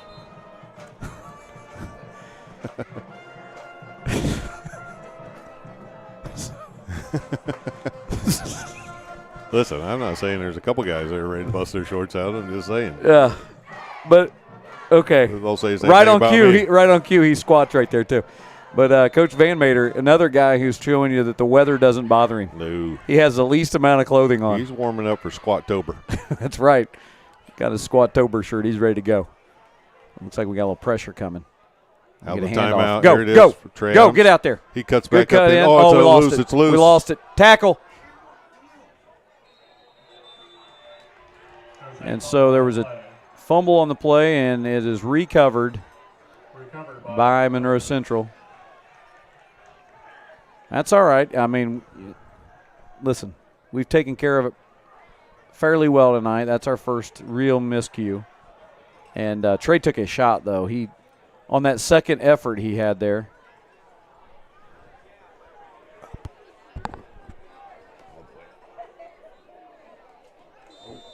Ball placed at the 38-yard line. We're working on our camera work right now. Coach is halfway out the window trying to help. Oh, if you can see how hard Mr. Romine's laughing right now. Your body was so far out the window. I don't think it was that as much as I think you were going. I think he's. Yeah, oh, no, there were a lot of things. Here's a pass. Pressure from Travis. I almost was. Might be picked off. It is. It's Alec Thornburg. Thornburg's got it. Hang on to it. He's still on his feet. And he's still on his feet. Ball's loose. We came up with it. We got it. We got it. It's Holy moly. Get an AED. Woo. I just learned CPR last week. We're good. Wow. What a good play by Alec. He read that. Man, our defense has been good tonight. Alec Thornburg with a huge play there, stopping. So we're just trading turnovers right there, but a great play. And I'm telling you, I thought he was done, tackled, and the kid came right out of it again. Picked up a few more, then got popped, and the ball popped loose. But luckily for us, it was right on the sideline. Well, we were about 5 seconds from Coach Richards jumping on it because he was right in front of him. And all the coaches wanted to get on it, get on it. But luckily, it popped out of bounds there. Our defense now with their third turnover that they have forced, and they've also forced a couple fumbles that they didn't recover. So our defense right now has been the star of the first half. See what we put together here, and there's Brock Nauman. He's running hard. Triton gave fake to Trey on the end around there, and then gave it to Brock right at the middle, and Brock's been running forward, picking up 3 or 4 yards almost every run. I've mentioned that all year long, that Brock is just, he puts the head down. He's a hard runner. And as you've always said, he's a good north-south runner. Right, and he's getting some good blocking tonight. So that'll help, because when you look over at our huddle and look at their side, we're giving up size, but that doesn't always matter. As long as you can get low and make the hole. Remember, on offense, we know where we're going. They don't know, so we can force them the way we want them to. 2nd and 7 here, just under a minute to go, and there's Brock again, and he's tackled from behind, and that's a big tackle for them by number 72, and number 72 for them is Julius Ullum. That's bring up third. Well, Coach, how many times have we heard that Ullum name? Yeah. There's been a lot of them over there, and they are all athletes, and Coach Ullum and you are pretty good. Yeah, good friends. He's made the jump over to Muncie Central now. And we wish him all the luck he can have over there, trying to turn that program around. He'll do the right thing. About 20 seconds left. I'd assume we're just going to go to half. We may take a knee. No, we're going to hand it off, and Brock's running, and he's running well. He's got a first down. Yeah, I think we're going to get a first down out of this. Now here's, do you take a chance when you're only down the way you are right now, down with 12 seconds to go? Do you take a chance here to throw it? It's big risk, big reward. Yeah. I don't know if we do. I think, well, the clock's running now, so we're just going to let it run out. And Coach Knuckles, is he going to call a timeout? Nope. Oh, And that's the end of the out? first half, and I think it's wise to do that right there after so that too. first down. Gives us some momentum going in. Folks, after 4 games of not seeing the end zone, the Warriors they hit pay dirt first, and they led 6-0. Right now it's 14-6 at the half. Monroe Central leads. We're going to give you a break here for halftime, and then we'll be back with you with a guest. So, Coach, how long do you need? 2 minutes? Well, not even that. We're having 2 guests. You just didn't know that. But the first one's here already, so we can 30 seconds, we'll be back start here. That whenever you want. All right, 30 seconds on the Wes-Del Sports Network. This is your IHSAA. This is your state. This is your high school. This is your athletic association. Fans, I'm IHSA Commissioner Paul Knighty, and we're here to make sure that all of this remains yours. This is your state. This is your community. This is your IHSAA.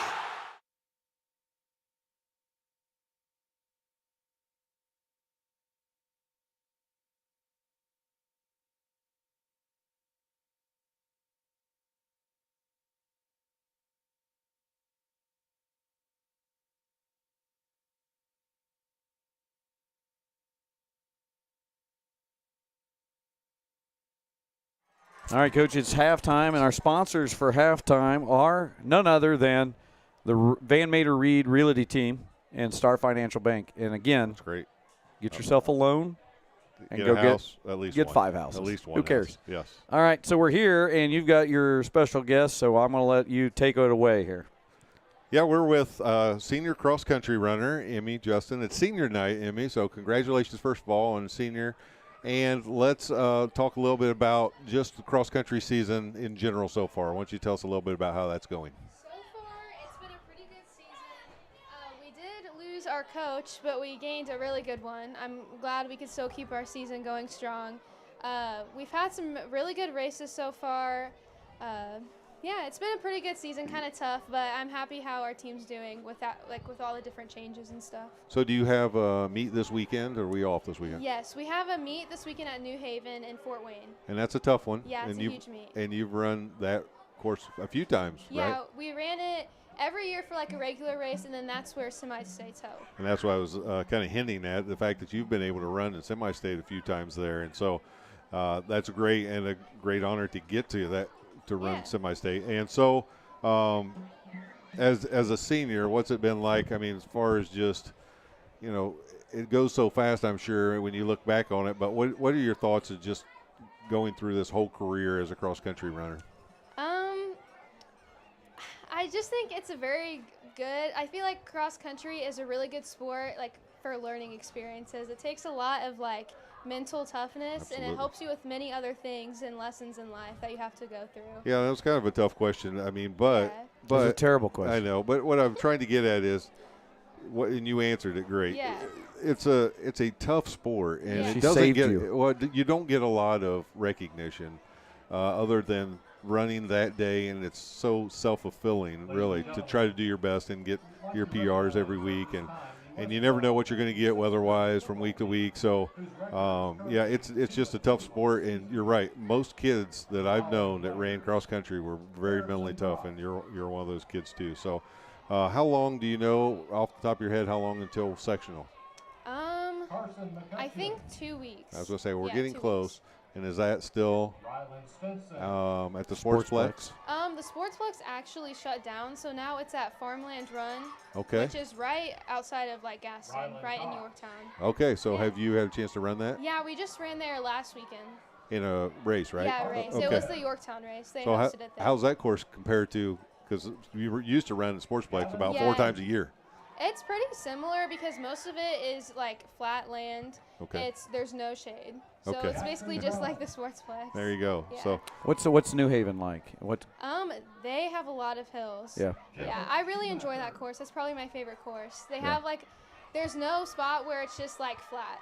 There's Yeah. always like hills, so it makes it a lot more interesting. Yeah, that'd be fun. Yeah. when you're a senior, you're one of the leaders on the team. So how's that role different? Because this is now you're the person that all the kids are looking up to. It's been really hard to adapt because I'm used to Jackie being Right. the leader and Luke, but I enjoy it. I've gotten a lot closer with the younger girls, which I'm really grateful for because they all are so funny. And you had great leaders to show you how to do that, and Jackie and Luke. So now, you know, it's your turn, and you've done a great job. Well, I just wanted you to come up and talk a little bit about cross country. I know it's senior night.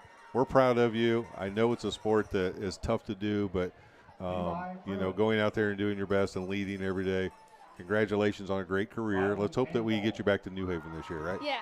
Yeah. Thank you. Yeah, congratulations. Congratulations. We're proud of you. Amy Justin there, cross-country runner, and she's doing a great job running-wise. She's doing a better job than you are with your questions. Oh, yeah, that's true.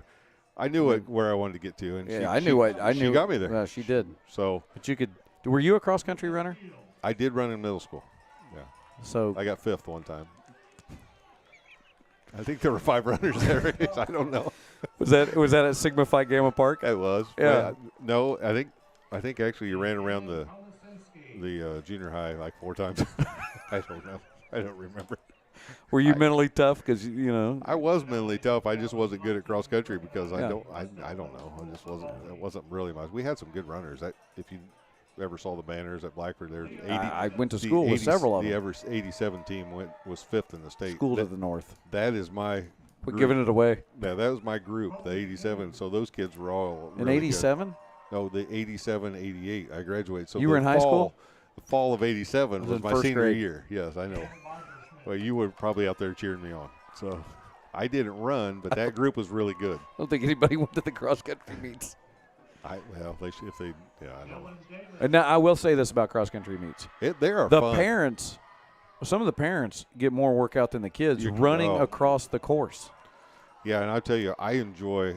My daughter obviously ran for 4 years. I enjoy going to cross country meets. I thought they were really neat. The start, the finish, and just every course is different. They're fun to go to, but this kid's sometimes crossing the line, puking on themselves and running tough. Sorry if you're eating right now on halftime. Giving it everything they have to. I liked going to the cross country meets to watch Cameron run, to watch you yell at Cameron and her to give you dirty looks or yell back at you while she did it. Well, when you would yell, run hard, and I would say, like she's not trying. Yeah, run. That's what I knew about cross country. Run faster than the guy in front of you. She's catching you. That was one of your favorite lines. Run faster. Yeah.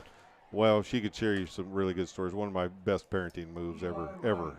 And by best, I'm very sarcastic, came out of cross-country meet. So. Yeah, wasn't she really sick? Well, she had mono and bronchitis and something else. And so she had an enlarged spleen at that point? Well, the doctor said if she'd have ran much more, I'm going to guess you gave her a lecture on the ride home about how bad. It wasn't even the ride home. It was after she crossed the finish line.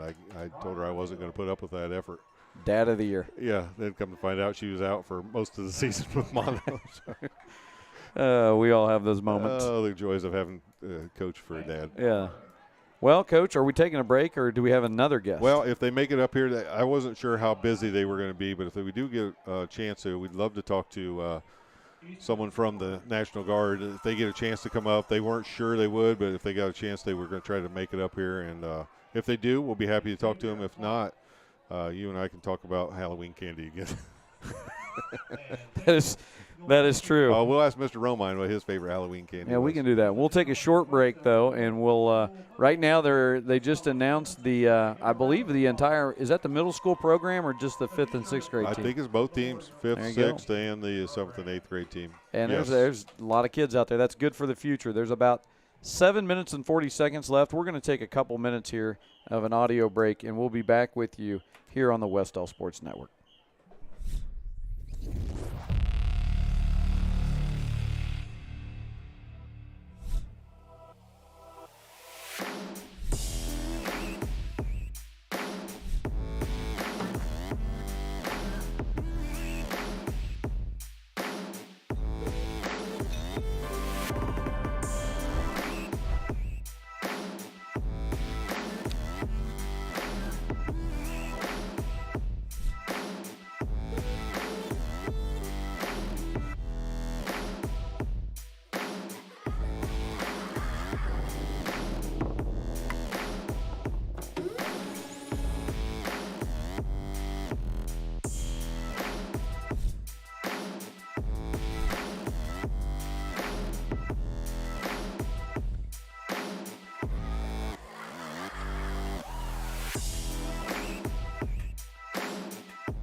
All right, we're back here at halftime at Paul L. Parker Field.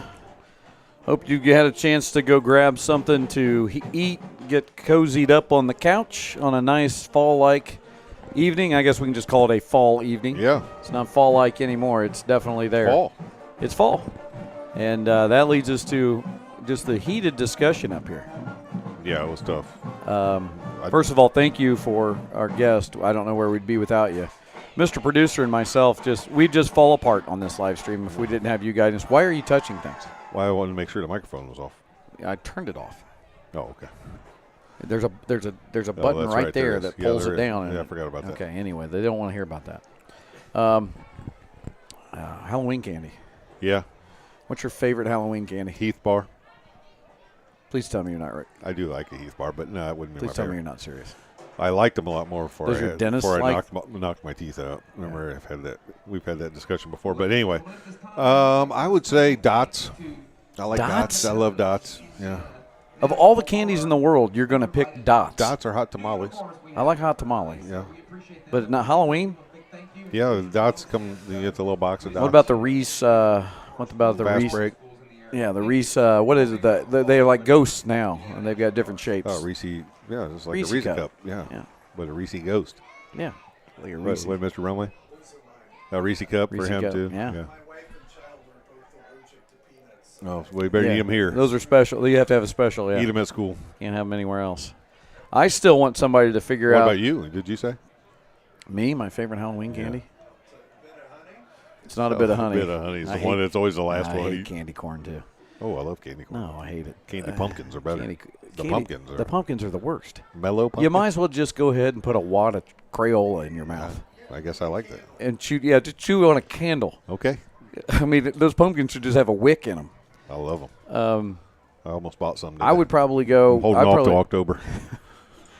I would probably go with the Reese cup too. That looks like a ghost or whatever. I'm trying to think anything else specific just to Halloween. Not really. I can't pass up. I really can't pass up on a good Snickers bar. Honestly, I mean, that I like the full size Tootsies. The Tootsie Rolls when you got the bigger ones. Yeah. They're almost like perforated, where you can cut off a little chunk each. Yes. And so, boy, are we really getting it. So we do have a football game getting ready to start up again. It looks 45 seconds, 45 folks. seconds to go. And the Warriors coming out, trailing by 8, and it was a good first half. Defense was the highlight. 3 turnovers forced by the Warriors, and they actually forced 2 more fumbles that were recovered by Monroe Central. And, Coach, there's a good shot of the press box here, and then we're getting ready for kickoff, and the Warriors will be receiving, and we'll be getting this thing underway. It makes sense why there at the end we didn't go for it necessarily. We knew we were getting the ball back. That's why our coaches do what they do. They were thinking ahead. And here we go. Again, I'm really impressed with their training tent. You know what? I feel like Tony Cox is just – he probably will ask for one of those. No, I feel like he's old school, and he's like, I'm going to be out here in the elements. Well, it almost looks like you're trying to hide something over there, but in a way I get it. It's a little bit of privacy down there in case you have to do some work. In case you have to – have you ever watched the NFL? They have one. They just pull it up. Yes. And it's like maybe we could buy one of those. I don't know that that's number 1 on our list. What is the second half of an MEC matchup between the Golden Bears and the Warriors. There's the kick. This one's coming down to Lucas Young. He picks it up. Trying to find somewhere to go with it. And not really anywhere to go at all. He's whipped down there at about the 20. They're going to say forward progress, got him to the 20. Well, I'd have to say both teams are going to come out with a little bit of energy out of halftime because both coaches, one, was very pleased with his defense and probably his offense also, being Coach Knuckles. And we've seen ourselves probably play the best football of the year so far. And then the other, Coach Hostetler, is an experienced coach. Been in a lot of games, and I'm sure he motivated them at halftime to say, he probably wasn't pleased with this first half. Well, just like any other sport, football is a game of adjustments. So I'm sure they'll talk. Both teams were talking through some things that they wanted to see different. So Adams in motion. He gets a pitch. He's fast when he gets up to speed. Oh, ooh, that looked like a horse collar. It was. And we've got flags all over the place. Trey's been running hard tonight. As Don Henley would say, dirty laundry everywhere. It was Don Henley, right? Yeah. Best song by Don Henley? Boys of Summer. There you go. Now we're thinking. Now we're a team. All right, what do you think we get here, Coach? Spot of the foul, or that's a first down? Oh, that's going to be a personal that's foul, a I personal believe. foul, Yeah. 15 yards. Take this out to the 40. Great reminder by Mrs. Producer. If you're watching tonight and you want to hit that subscribe button, that would help us out tremendously. We're trying to reach 1,000 subscribers. We have the hours. We just need the subscribers to help pay some of our workers, specifically our student workers, not us. We just do it for fun. But the students come out here. Right now we've got several braving the elements, and it would be nice to give them a little incentive for coming out and running our cameras and doing some producing. Brock, I believe that's Brock Nauman. Yes, he's carried. We're going to pick up about 1-2 yards. If we get enough subscribers, do you think we could buy some dots? No. We won't use it for dots. Some of the people in the chat are getting involved. Mrs. Producer loves candy corn. Okay, well. Me too. I like to make fangs out of them. I'll bring some next week. You're a giant child. Oh, well, fangs.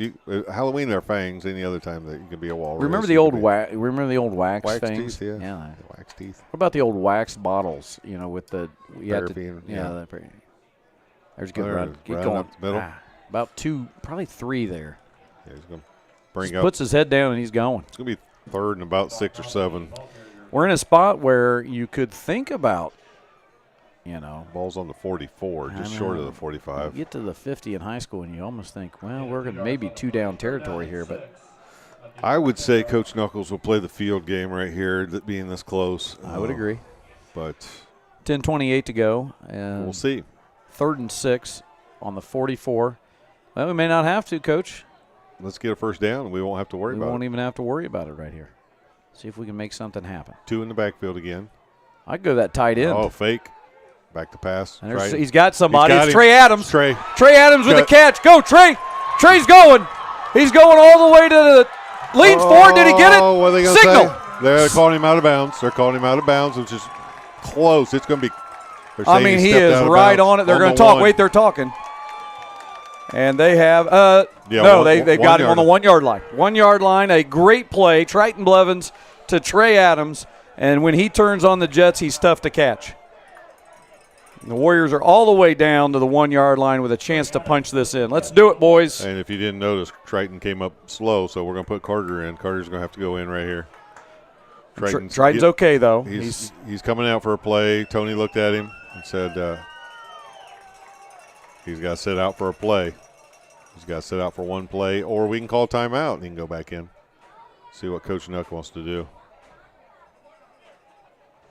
They're going to go with Carter. It's going to be Carter. Coach Hansen has him. Now they're running the play clock. That's one thing we'd have to say here is he's got to get in. No, they reset the play clock. Yes. It just reset. They're going to give him you'll see something pretty vanilla right here from us. It's going to be, I would say, easy handoff right up the middle. You want it to be but last week when we were on the one at Shenandoah, I don't want to jinx us, but this is where we did fumble. So we want to be tight with everything. I'm sure that's what Coach Hansen said. This is going to be a handoff to Just Brock. a possession play right here. Handoff to Brock Nauman right here. No, it was a he turned Devin for it. Groh. Devin Groh, and he's just short. He tried to spin off of it. Now I believe Triton will come back in. Let's see if they. Yeah, they've got Triton. They're going to swap out Carter and Triton. It's going to be 2nd and less than a yard. Ball at the 1 yard line. So the Warriors with the biggest pass play and overall offensive play of the year, and we're sitting at the 1 yard line. We need to punch this thing in. Really need to just get behind those boys in front and push. This might be a sneak. We'll see. In motion is Adams. Yeah, but and it is. They're pushing him. And they're pushing him, and he is got to be in. There It is a touchdown. Touchdown Warriors. And the Warriors have brought it to 2 with a nice push there.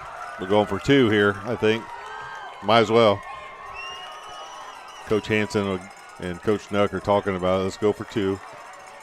8:55 to go. The Warriors now within 2 points, and you might as well, I'm with you, might as well go for two. Well, let's see. And they're bringing in Lucas Young now, and Devin Grove's going to come off, so we'll see what we're going to do. We're going for two. 8:55 to go here, folks. This is the extra point, 2-point conversion. We haven't seen a lot of these, so we don't really know what to expect. We've tried to kick, I think, on both of our other touchdowns this year. This would tie things up. It's going to be a pitch play. Oh, rolls out. He's got him in the back. Looking for him. He had him. He has him, and it's caught. And they got it. Tie ball game. Trey Adams got up and barely got that foot down. Well, here's the thing. Trey was waving his arms. Throw it to me, please. And, Triton's just trying to get it outside enough to see it. But Trey was open and waving those arms and then moved with him and moved as the play moved. So here we are tied up, folks, with 8:55 to go. The Warriors fight back with a nice pass play, connect to Trey Adams, and then they and I'm telling you what, and Coach Richards is jumping up and down again. We got Dallas Godby is jumping around. The student section is jumping around, and the every parent in the stands is all. I'll be honest with you. After 5 weeks, I'm a parent too of these boys. I'm almost in tears. Well, they played really well. So I just stop it now. Just stop the game now for me. But.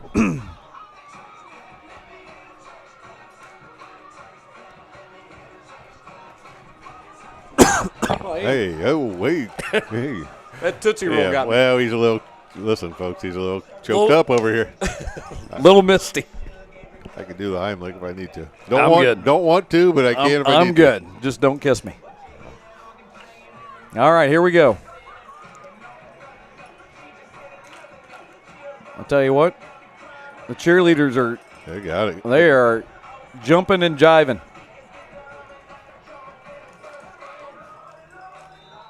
Student section is doing it with them. And that's a good boot there. Over his head, and it's loose a little bit. Get back there. Here comes the tacklers, and chasing him down from behind, and they throw him down. That's Grayson Mealy. And we are moving, boys. Travis Bunch. Travis Bunch with the tackle. And these guys are, well, Travis, you got confused because they're 44 and 54, but if you didn't see, I've never seen Grayson run that far down the field to give him a high five afterwards. So here's where we have to be a little careful defensively. Right. You don't want to get burned on something. Right, because we're so aggressive. If they do a little fake and dunk here. Well, Luke Jones is experienced. He knows. Starting on the 16 here, it's going to be 1st and 10 on the 16. And there they go. They're trying to move back into there, and tackle is made. That's a 1-yard gain, folks. That's it. And the clock's down, 8:38 to go. People are all excited. Oh, we got the whole check.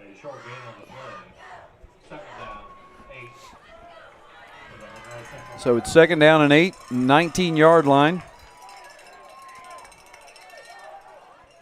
And let's see if we can get another stop here and get this ball back. There's a pitch play. There's a pitch play, and we're in there. We're in there. Hold on, a nice tackle. Several Warriors involved.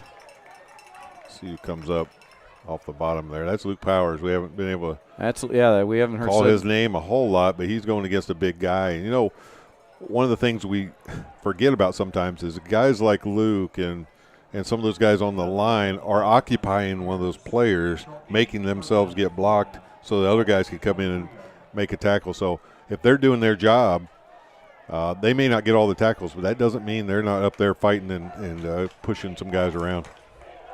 And they are just student sections chanting defense here on a 3rd and 4. Looks like we're bringing some heat. They're going to pass. Bunch is there was a hold on Bunch. Oh, intercepted. Picked off by Alec Thornburg. Thornburg's got it. He's down the sideline, makes a cut inside, still on his feet, and finally knocked down. And that's the second. Is there a flag down? I don't see anything. Okay, no. It's a clean play. I thought for a second there was a flag down, but there's not. Alec Thornburg's second interception of the game, and we are in striking distance to take the lead here in the 3rd quarter. I tell you what, Coach. That is. I haven't. I'm almost. You're out of your chair. I keep popping up and out of it. That's going to get us down to the 15-yard line. Oh, we got to do better than that. Brian Lake's got to get him to do that Listen, again. We haven't had a lot of chances. We've had more chances tonight to do that. Here we go. 1st and 10 on the 15. Trey Pitch Adams, play to no Trey cut. Adams. He's looking in. He bounces outside. He's got room to the outside, and he's still going. A flag. That's coming back, unfortunately. Is that on Corbin Price, I believe, maybe? Well, they had basically one of their kids throwing his hands up in the air. And they're going to call a hold? This official, yeah. It probably was, but I like to see the official make the call themselves. This is going to go from the spot. It'll be 10 yards from the spot. I believe, the funny thing was they got Godby for it, and Godby gave him a thumbs up. He did. He said, yeah. He said, yeah, I did it. And, I mean, I'm going to have to tell him, listen, let's not be too nice here. Well, here's the other thing. Look at the size of some of those guys on the other side. Oh, I know. So every once in a while, you got to just take a chance and hope you don't get caught. Yeah. There's nothing wrong with, trying to give those guys a little bit of room to run. So it's 1st and now 19 with From the the penalty. 24. From the 24. Hand off. We're going to throw again. Triton's going to throw. He lets one go, and it's low. I don't think it's it's incomplete. If you're going to throw one into tight coverage, throw it low where they can't pick it. That's what you're taught. Throw it low. Only one person has a chance. John Justin was the intended receiver, but like you said, he threw it just low enough that only John was going to be able to catch that, and it just couldn't get it there on the rollout. And, a couple of times we've had guys open initially, and then Triton's trying to just get outside to get his feet set. If you can get rid of that just a little bit quicker, it might be able to snap it off there. It's easier said than done from up here. And here we are, 2nd down and 19. Remember, we had the penalty on the hold on that first play. And we do have some receivers in a one-back backfield, and Brock Nauman has it. And misses the first tackler, but not able to get by the second, so it's going to be maybe a yard pickup. And that was Allum in on the tackle, number 72 for Monroe Central, brings up 3rd and 19. And again, we're in 2-down territory here. We're not going to be punting at any point at this. I sure wouldn't think so.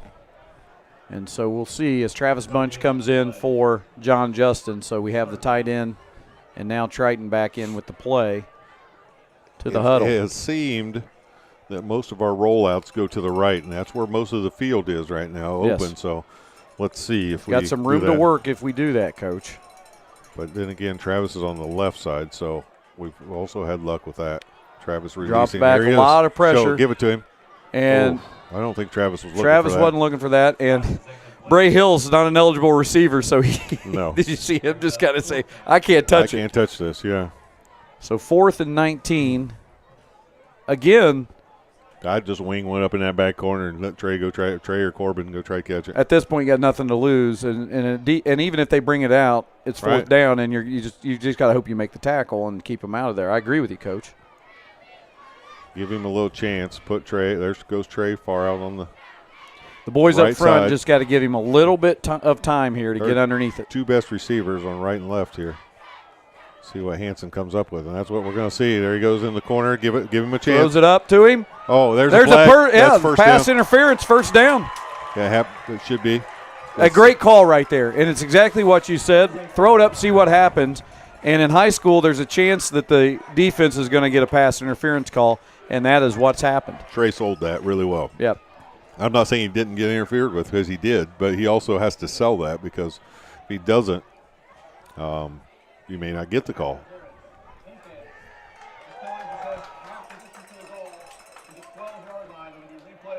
Yeah, it's not an automatic first down. It's not an automatic. So in high school, it's going to be 4th down and the 12-yard line. It's half the distance, though. The only way is if it results in a first down, which it didn't. So now you say, you got to go for it. You got to go for the end zone. Same idea. You can get realistically now we can get a first down. Right. You get it past the 5-yard line. It's 4th and 10. No, they're saying 4th. That's not correct. It's 4th and about 7. From the 12. We've got the double backs now. And we have a timeout.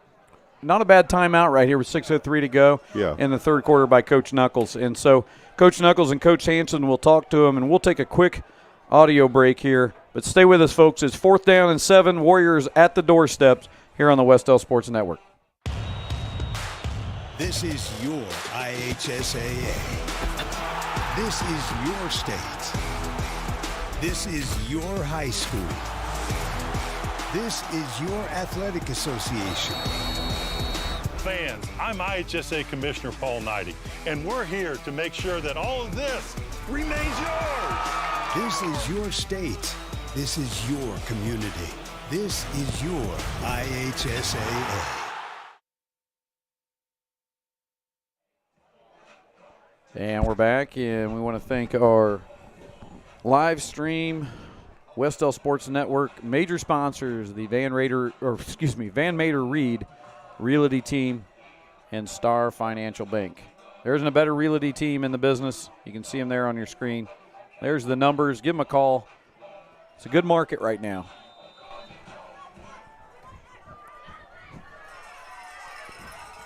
Go out there and buy a house. Here we go. 4th and 7. See what Coach Hansen comes up with here. It's a rollout. Rollout. He's got to get rid of it. Got Corbin. Throw it. Give him a chance.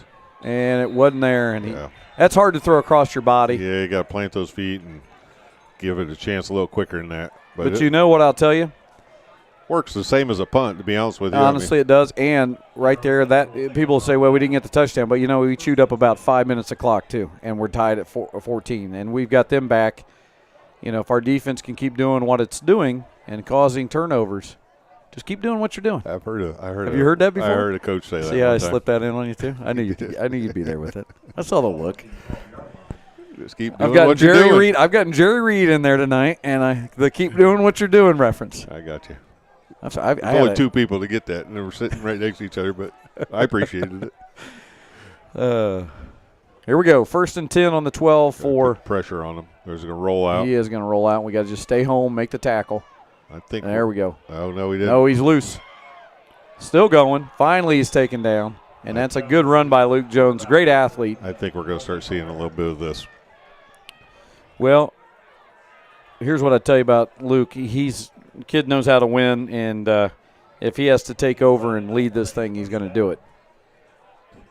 We're going to have to wrap him up, and if we don't make the initial tackle, we're going to get him wrapped up until we get help. So good gain for them on 1st down. We're going to have to make them slow down a little bit. And here's a whistle. An official's timeout. He sees something. This was probably equipment. Yeah, he got a call from Applebee's, and they are out of boneless wings. So now they've just signaled that they are going to make an alternate plan. This isn't good. Thornburg's going to have to come out because something with his helmet. They've got to fix something on his helmet. Just give him somebody else's. I don't think it works that way, but he'd probably say okay. He'd go out there without one. What we got? Oh, that was Mr. Producer. All right, so it's 1st and 10, ball on the 32. Clock's running now. Thornburg did have to come out for the play, but I think they're going to bring him back in on this next one. Right away, pressure. Travis Bunch again in there making pressure. Good saving tackle there. And I think it was Trey. Trey Adams who saved that tackle. Now Thornburg back onto the field. That's another 1st down for them. Well, we got to figure a way to. Travis Bunch has been in the backfield on almost every play. So whoever is blocking him as an outside they're not blocking him on the outside linebacker or on right. Right now he's lining up on the defensive end, and they just are not getting him. So they must be keying in on our linebackers and just leaving him. Here comes the pressure. Blitz, and they're trying to clog up the middle. Force him outside. Stay outside. Stay outside. Corbin does. There you go. Go get him, boys. Got to make the tackle, though. Finally made there by Lucas Young, and that's another 1st down. So they're going to go nothing but Luke Jones right now. Luke Jones, the quarterback keeper for the Bears. So 4:44, and it's 14-14 here in the 3rd quarter. A great football game here at Paul. And you know what? The Paul Parker Field. But, Coach, this is a really good sign going into homecoming.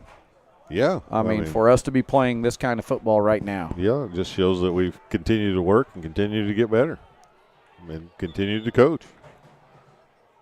Timeout. Timeout for On Monroe Central. And we'll take a quick timeout here on the Wes-Del Sports Network.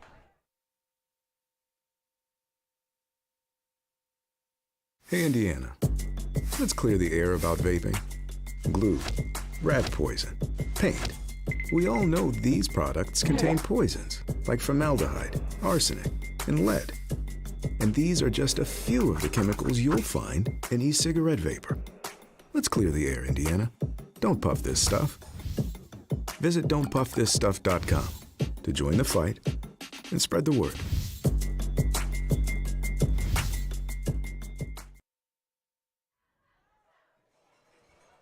And we're back here. On your screen, you can see your Wes-Del football is made possible by Montgomery Insurance, Martin Insurance, Campus Rentals, Property Pros, Young's Title, and Good to the Very Edge, Pizza King. Well said. Thank you. I can't take credit for it.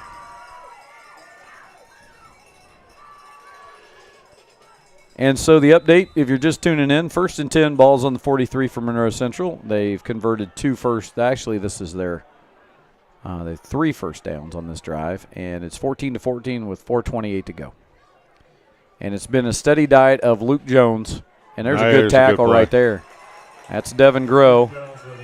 Finally got in the backfield, slowed him down enough, contained the edge where he had to cut back up inside, and that's what we want to do. We want to keep him from getting outside and using that athleticism. Force him back inside where you have help. 2nd and 9. There's the board for some reason is giving him a yard, but they didn't get a yard. Yeah. But okay, they went to 10 now. There they go. 2nd and 10. Ball is on the 43. 3 minutes and 50 seconds left in the third quarter. Get him, boys. They did. And there's a nice tackle there. That's at the bottom of that was. Let's see. That's Dallas Godby at the bottom. And then Grayson Mealy came and finished it off. I tell you what. He's earning these. I like Dallas. Dallas doing a little flex there, and you know what? I'm with him. I'm up here flexing for him because I just love how the energy is tonight with our team. 3:20. This is 3rd and 8. This is a big 3rd down, and they're probably a 2-down territory here for them. But I don't know in this kind of ball game. But the big thing is containing Luke Jones. Get some pressure on it. It's a pass play. Good pressure. Travis is back there, and they've got to start looking for a hold at some point. Get back. And now there's got to be a hold somewhere on this field. There has to be a hold. They're pointing. You cannot run. You can't go east and west 9 times and not have a hold in high school. So at this point, these guys have to open their eyes and see some holds. You call one on every play. I've complained about it all year.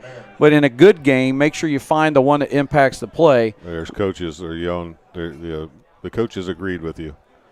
Coach Knuckles is saying. Luke Jones is a great athlete, but the rest of the guys cannot make those blocks to keep up with him without holding. So make the call and make it the right call. Make it fair for both. Sorry for Monroe Central fans. I'm the superintendent at Wes-Del, so you're just going to have to hear it that way. 1st and 10 on the 19 here with 2:51 left. Luke Jones doing a great job on this drive. He's doing a great job leading. There's a handoff. That's Cole Munchell. And a tackle made, and now they're driving it even further down here inside I think they're inside the 10 now. Yeah, they're just outside. Looks like about the 13. Okay. And it's going to be 2nd and about 4. Been great leadership by that young man at quarterback for Monroe Central. Been very impressed with him. He's done a lot of it on his own feet. Now handoff to Munchell again, and he's starting to drive. And he did have the 2 fumbles in the first half, but I like that Coach Ho's going right back to him. He's not losing any confidence. You know what he's doing? Putting 2 hands on that ball. That's right. He is running with 2 hands, one on the top and one on the bottom. But that shows the experience of Coach Ho to say, hey, big fella, I'm going to give it back to you. What happened in the first is what happened in the first. Probably had a football in his hand the whole halftime. Oh, yeah. Here we are, 3rd and 1. That's the quarterback sneak, and they're going to pick it up. So the Warriors now. It's going to put it to about the I'm looking at about the 6-yard line, so it's going to be first and goal from the 6. Yep. We got the clock running. Minute 40 left in the third quarter, and we could use a stop, but we could use a turnover. Yeah, we could use a turnover right here. A fumble. I would say you're going to see another handoff. I think it's going to be Jones on his own. Nope, they do hand it off. Kind of run into their own there. Blow the whistle, guys, so either side doesn't get hurt. We got a yard out of that, so it'll be second and goal from the 5. 113.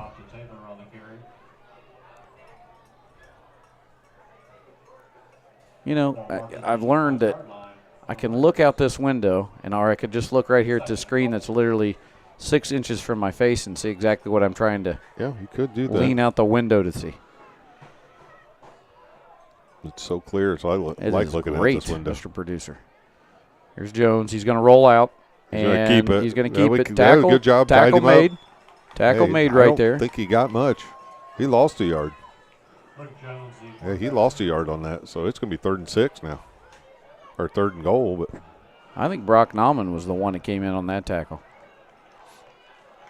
They've been hesitant with the interceptions. They've been hesitant to throw it, if you've noticed that. It's been a lot of rollouts, but most of the time it's just Jones keeping it.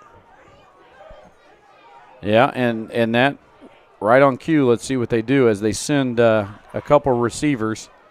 They may go to corner here and try to pick on Trey Adams. I don't think that'd be wise, but they may. Right up the gut. They go up the gut, and he is short. Oh no, they're calling touchdown on this side. Are they? They do. Yes. They've signaled touchdown. I thought he got in, but and that was that Cole Munchell with the touchdown? I think it was. I think so. So I go back to the big play that they ran off where they went.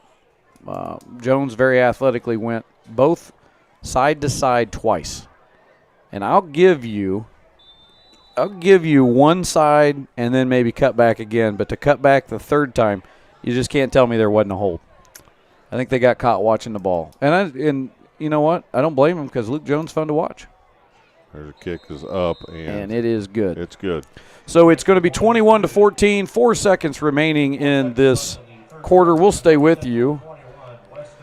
And I'm sure the boys are, first of all, they're getting tired, but the second thing is they're probably a little dejected on that possession because that big play hurt them a little bit. But now you just come back and you see if you can put something together. And remember, on our last possession, we had a great pass play to Trey, the 2 possessions back, and that set up the touchdown. So it's not that we can't do it.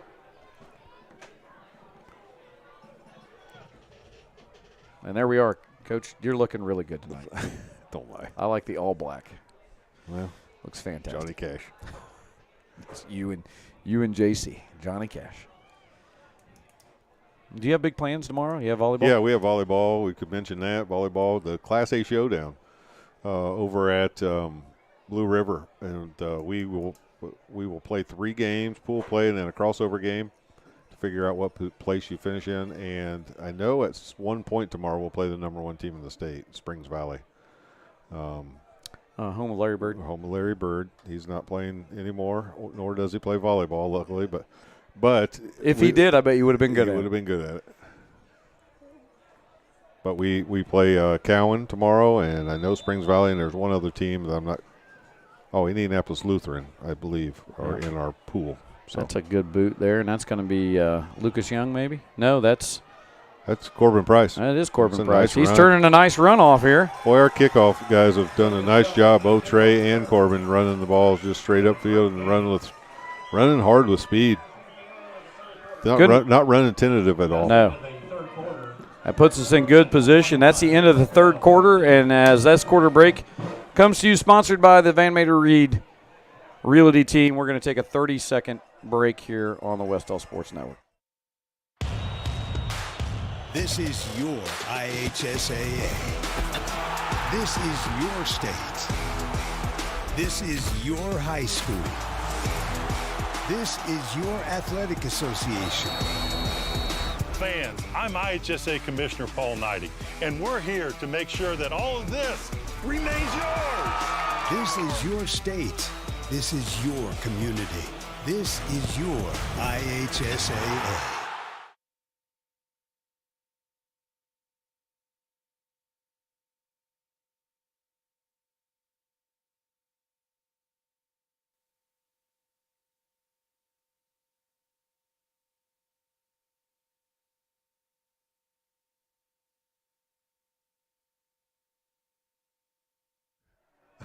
We're back here at the fourth quarter of Paul L. Parker Field.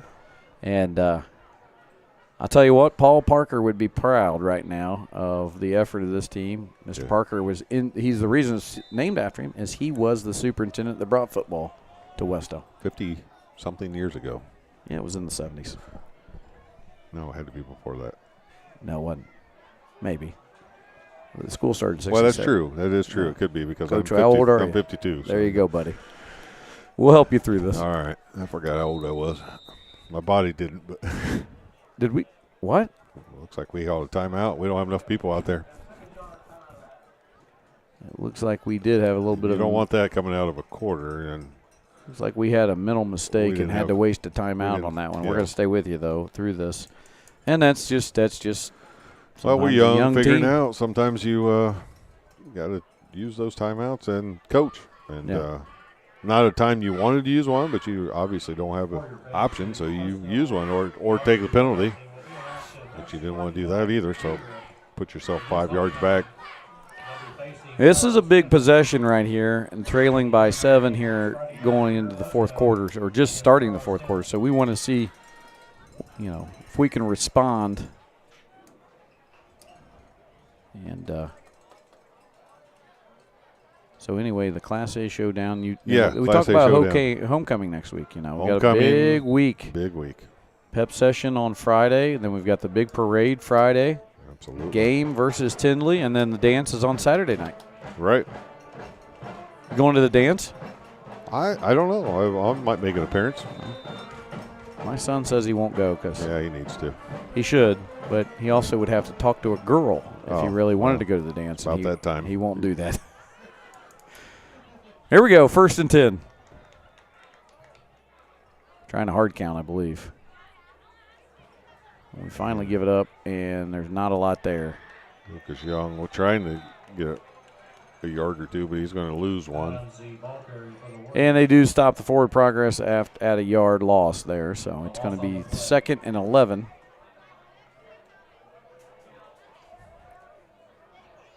How about you? Got big plans tomorrow? I've got to write for my my class. Basically, I've got to write all day. I've got a 20 to 25 page segment of my. No one cares. Well, it's a lot of work. Due tomorrow? No, I got to find time, and that's a day that I got a lot of time. I could do it. I'm not saying I haven't done it before. Brock Nallman is going to be stuck. Stop. That's a penalty. Throw the flag. Uh-oh. You have to throw a flag. You have to throw a flag. I mean, Coach, do they not throw a flag there? I'm going to see if they can get some kind of an explanation of why they didn't here. Whitehead is not even – he won't even acknowledge him and look over here. How is he not throwing a flag? The whistle blew. Coach Knuckles is wanting some kind of an answer. The whistle blew, and they still threw the guy down. That is terrible. He just shrugged his shoulders. That's terrible. Well, the only good thing do you have the names of them? Because I'll say how bad he is on the air. No, I don't want to do that. But I don't care. I know, but I do because I'll have these guys again at some point. It's terrible. Kids are going to get hurt. Nauman, Brock, great run. Get going there. Push. Chugging those feet. It's going to be third. We're going to bring up 4th down here and about, looks like 7. It's going to be 4th and 7, so now Coach has got a decision to make here. Looks like we're going to punt.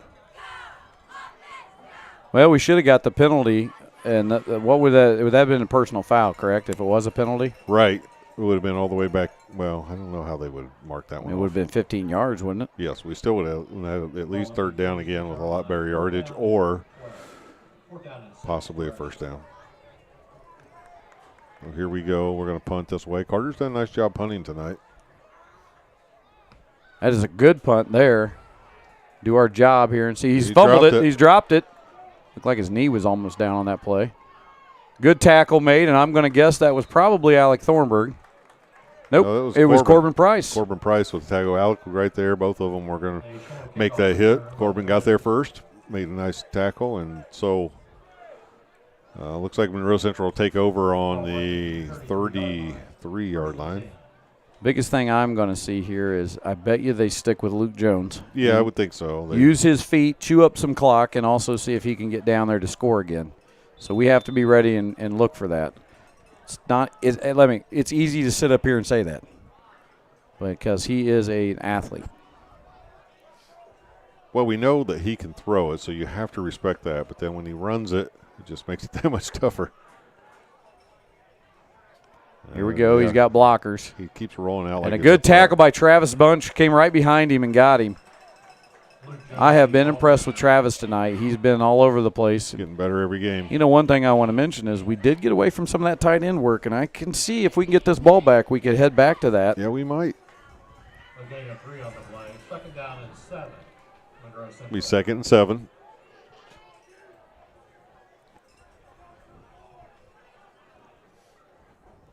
And the Warriors now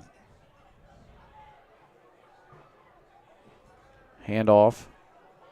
And he's got a head of steam on him, and he gets the first down. I think that's Munchell has regained some of that composure from those early fumbles, and he's been doing pretty good here in the second half. Yes, he has. The tackle there was made by Brock Nauman. You know, it's interesting watching some of these guys as they get more and more confidence as the year goes.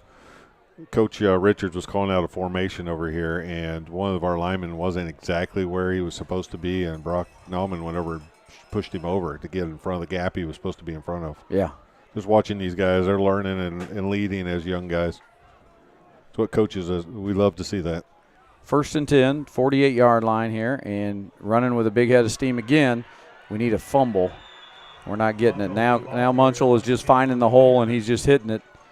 And now they're just running it right down our throat, and we've got to figure out what we need to do to clog that lane and make it. I think it's just so tough because they have so many different options they can bring it out. So you got to keep your ends out there. You just can't cheat. You can't cheat with your ends. They have to keep out there to keep containment, and they're spreading this out. And if you don't, and that allows it's what's allowing is the middle run. 8 minutes to go here. Warriors trail 21-14, and here goes Jones out to the outside. He's not even looking to throw anymore. He's just trying to churn it out, and he's close to the first down. I think he's across. And the chains will move again. See if they get, yeah, that's a first down. One thing to mention if you're a first time watching us in this stream, and both of our offense and defensive guys don't leave the field very often. So these guys have played every minute, and they play on the offensive side and the defensive side, and we just, due to numbers, we don't have a whole lot of substitution. So I'm really impressed with the guts they're showing tonight and just working, and they are tired. You know they are. They've got to be tired, yes. Let's see if we can gut it out here. Try to keep them from getting in the end zone. A handoff again, this time caught right away. That was a great tackle. I think that was Brock Nauman. No, nope, that was 52. Well, not 52. Yeah, it was 52, but I don't know who 52. Oh, that's Malachi DuBois, isn't it? Yeah, maybe. I think that's Malachi. For some reason, it says 32 on the program, but I think he switched to 52. And is that a timeout for Monroe Yes. Central? It's timeout, Monroe Central. We'll take a short one here on the Wes-Del Sports Network. Becoming a licensed sports official is a great way to make a positive difference in the community and support the over 160,000 Indiana student athletes that participate across 22 IHSAA sports. Sports officiating allows you to stay connected to the game, become a role model for our young student athletes, earn extra money, and support the patrons and communities of our IHSAA member schools. To learn more about becoming a licensed IHSAA official, log on to ihsaa.org/officials today.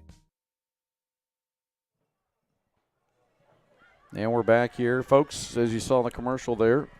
Chance to be an official. Good luck. If you're out there, we'll take you tonight. We'll take you tonight if you can call a penalty on a late hit. But you might be a white hat. 7:13 to go. Ball on the 32. That's not right. The ball is on the 22. Yep. I wouldn't be surprised if I won't say it. Think they may throw one here? No, I was going to talk about something else. Oh, yeah. I'm going to say unless it's Halloween candy, just keep it to yourself. Listen, I decided I'm censoring myself now. Yeah. All right. There's a handoff right up the middle. Come on, guys. Hold on. There you go. Luke Powers holds on. Nice job. It's going to be third down, and it's going to be, again, easily in 2-down territory. So they're third down, and they'll go for it on fourth down. Third and 4. They don't convert, they'll go for it. We're under 7 minutes now. They're doing exactly what they want to do, and that's chew up time. Yep. They're inside the 20 now, so it's 3rd and 4 from about the what would 19. be a really aggressive play here was to go to pass, because we're looking run, and they're set up for run. But if they faked into a pass right here, it could hurt us. I just don't think they trust it. Right. Yeah. There's a hold. They got to call the hold, did they? No. Well, why would they? You know, that call from Applebee's telling them that they were low on wings has really just adjusted their entire poor Luke Powers. Visualization. He got thrown down, but it wasn't because it was a great block. It was more of just grabbed him by underneath the shoulder pads. I'm just going to tell Denny to send this one to him. This one to him. These are, listen, I'm not going to take anything away from Monroe Central. They've earned it. No, it's so a good far. game. It's a great game. That's the thing. I mean, it's let the kids earn it. I guess they are. They didn't call it then. Yeah. Here's a rollout, and they got a lot of blockers.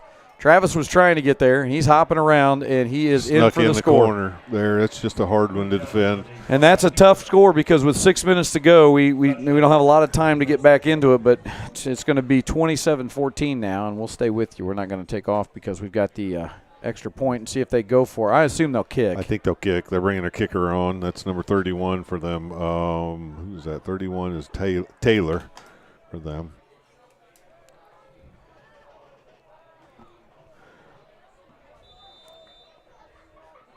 And you know, a lot of people will pick up. Well, I would say they'd pick up the paper tomorrow, but they don't do that anymore. So they'll get online and look at the paper, and they'll read the score, no matter what it ends up. And I'm not counting us out.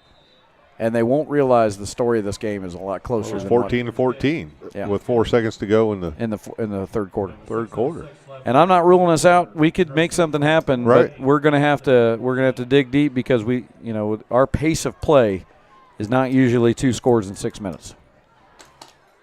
But I will say this. We'll have to play a little different. But we have had some big chunk plays today. We have. We could get Trey behind somebody, Corbin Price behind someone, and just trying to get a little time to throw it out there.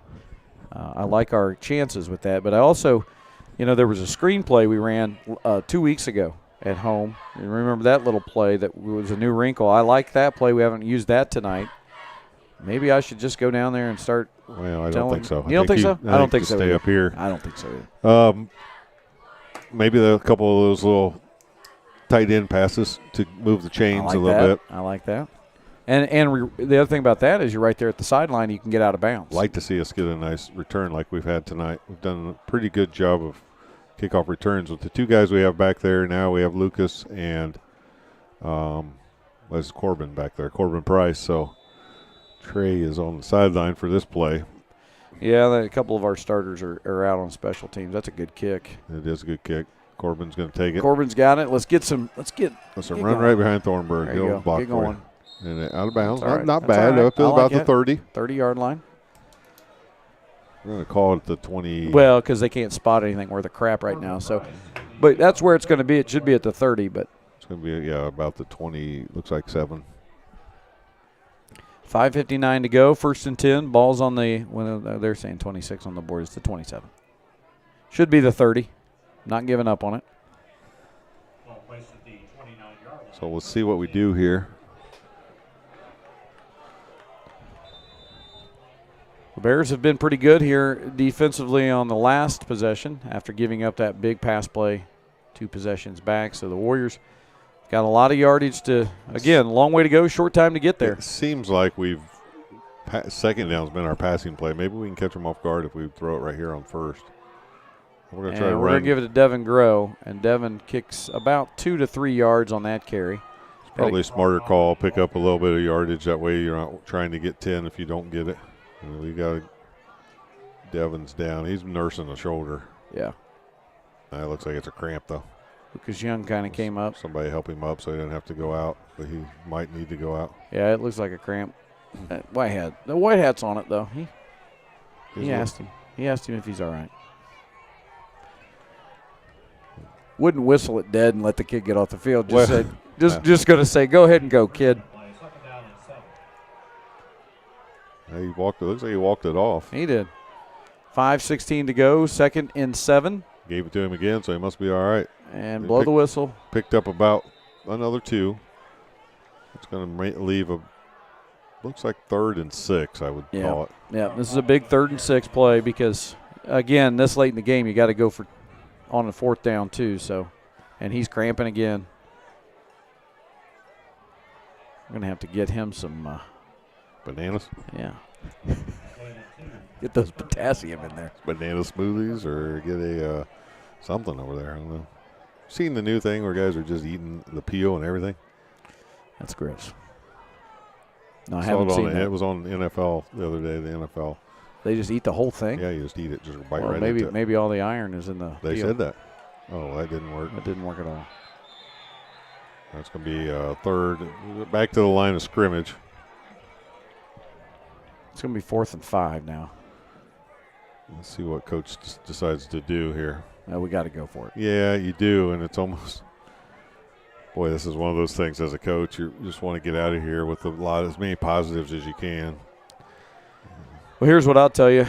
If I know the guy across from us, even if we don't convert here, he's just going to look at trying to chew that clock up. But, I mean, we both know Coach Ho. He usually goes about it the right way. Yeah, I would say it'd be a lot of running plays. Let's see if we can get a first down. I think we can. Here it's thrown. Oh, that one was picked off and out of bounds. That was number 8 with the interception, and that is Isaiah Mangus. And so he's a junior, and that's the interception. That's tough at 3:41. That pretty much is going to. John Justin was the intended receiver there, but he wasn't able to get it over. Well, the defender. again, Triton on the move, trying to throw off his back foot. You just can't get as much underneath it, but and. With the interception, Monroe Central takes And the other thing is, I think we only have maybe one timeout left, maybe 2. Yeah. And all I want to see out of us is just continue just that keep effort. Fighting. Just keep fighting. Continue that effort that we've had the whole game. And again, this just goes right into next week in homecoming with a Tinley team that on the turnover, they're going to try to be aggressive here. They are, and they're going after it. And Grayson Mealy trying to hang on. He's out of that one, and he runs down, and Munchell looks like they're going to. He's excited. Looks like they're going to try to score here. Well, here's the thing: if you're thinking about it from Coach Hostetler's side, you don't feel like you probably played your best football, right. So he probably wants to end on a positive too. And it looks like the rain's coming down, folks. It is. Yeah, look at those lights. Oh. When you said it, I thought it would be a little bit more severe than that. It's pretty good. It's coming down better than you think. Okay, I'll take your word for it. I just don't see it. I mean, I don't see it. I'm not looking at a deluge. I'm just. Oh well, I mean, it isn't going to stop this game. Okay, there. The screen, it's a lot better. Okay, see, I can see it on the screen. All right, keep moving, boys. There you go. Good tackle made. And it may have been. It was 52. Munchell once again the ball carrier. If that's Malachi. I don't see a 32 out there, so I want to say that's Malachi. He's supposed to be 32, but I think 52 is 2:30 on the clock, rolling down to 2:30. 2nd and 6. I'll see if they run here, but I wouldn't be surprised if they wouldn't try a little pass play here. I think it's going to be a quarterback keeper. Nope. Right up the gut. Munchell again. We need to stop that. And that's going to be a first down with 2:13 left. 2:13 to go, so they're right there. They're going to be what? Ball on the 1 or 2 yard line. Yeah, I think I agree with you about the 2. First and goal on the 2. And we're just down to 2 minutes. And I don't know how many timeouts we have left. I don't think we have many. 1 or 2. We had to use that one. Yeah. We might have 2. Right out of the quarter we had to use that, or right out of the half we had to use that one, or quarter, I can't remember. Anyway, I'd like to see us hold here if we could, and they are going to kneel. Is he going to run the clock out? And that's pretty classy. If so, that's a huge classy move by Coach, and I'm not shocked at all. You've known him longer than I have, but I've known him for a long time too. This is a classy move by Coach Ho. I don't think Coach Nuck will call timeout. And what some people don't realize is just out of respect. Last year he talked about how impressed he was when we were leaving. He came up and talked to both of us, and he talked about how he sees potential in our program. And see if they do that again. They do it again. It's just about as respectful as it can be, and it's a classy move. And you know what Coach Knuckles is down here on the sideline telling them? Why he's not calling timeout. Well, yeah. Did we call timeout? We did call timeout. Yeah. I'm not sure. Then if they may run it now. Yeah, I know. I don't know why. That's okay. I mean, that's that's okay. That's fine. 57 seconds to go, and they will probably. It's what is it? Third down now. Yeah. They'll probably take a knee. We don't have any more timeouts. Yeah, we may not. We may have one more. That might be why he didn't take it on first down. And we're not doing a whole lot in this one. We're just kind of talking to them, and great opportunity to talk to them and let them learn. And I'll be honest with you, folks, this is about one of the best outings I've seen. I put this one up as the best this year. As now I do definitely see, and the fans on the screen can see it even better. Now it is what I'd call raining. It's a steady rain now. And all I'm thinking is I brought the golf cart over. They're go ahead and is it third down? They're just going to kick the field goal on third down. And that's still a class move. Yeah. Is that their normal kicker, 31? Yep. And he puts her through, I think. Yep. Elijah Taylor on third down kicks it, and it's 31-14. And if Coach Ho or anybody that's watching from Monroe Central, I just want to, as superintendent of Wes-Del, I just want to give a shout out to Coach and all of Monroe Central. Just that's a class move to go for the field goal there. Shows an experienced coach who understands the game and understands that we are all doing this for the kids, not doing it for anybody else. Right. And that just says a lot about what you've got over there. You've got a good one. You know that, but we'll tell you for sure you got a good one. And we're really proud of the young guy that we've got leading ours, and they had a heck of a night tonight. If you're just tuning in and didn't see any of the earlier, go back when this is on YouTube and watch it over again. It was 14-14 with 4 seconds to go in the third quarter. And our Warriors just young and fatigued set in, and Luke Jones, really he took over and showed his leadership. Kid that didn't play quarterback and then comes into his senior year and just he really took over. And then I'm impressed with the Munchell kid coming back after the early fumbles coach, and then he ran hard in the second half, but that's a good kick. Might just let that one go in the end zone. And this is Corbin Nutt. He got that off that bounce pretty good, I'll say that. Trying to get to the outside. And give us about 46 seconds left. And this will be a great opportunity. As you see, Monroe Central's bringing in a few different guys. Now, I see a few of the starters coming in, but I noticed a few different guys coming in, a little bit cleaner uniforms headed out there. And on kickoff, they had several new guys out there, and I didn't mention that. I wish I had, so I could have highlighted that for their fans. But we're also running on a couple younger guys and letting them get some when you only have experience. numbers like this, we don't have the chance to play JV football. No. So this is their opportunity to get in. As you can see, Coach Knuckles running several on and off to but folks, especially parents, and if any of the guys are watching, all the guys watch this over again, Coach, I think I'm going to say for you and me both, and you can say it, we're really, really proud of the effort that our team showed, and we've talked about the culture changing, and I can see it tonight. It was in action. Absolutely, and it's always anytime you get a chance to play a good team and see where you're at, then one of the things you want to do is continue to battle and continue to coach them up. And one of the things that I was really impressed with tonight was just the fact that we never allowed ourselves to get down, and scoring that touchdown early helped. But, man, I couldn't be more proud of them. And it all starts with your coaching staff. Yep. And it's what you've talked about all week long, or all year long, and I've talked about is these guys, they're not giving up on Coach. They believe in what they're seeing, and you see it here in game in the 5th week or 6th week where we're we got to get on that. We got to get on that. No, they're going to take over. I'm not real sure what we didn't do there, but 3 seconds left. That'll be it, Coach. He's telling them to run the clock. They'll run the clock out. He is waving. They are not seeing it up here, and they need to run the clock. Run the clock. There we go. I was going to tell them. I knew you were. I was about to too. They ran it out, and that's how it's going to end here. And want to give a shout out to our boys. They did a fantastic job tonight.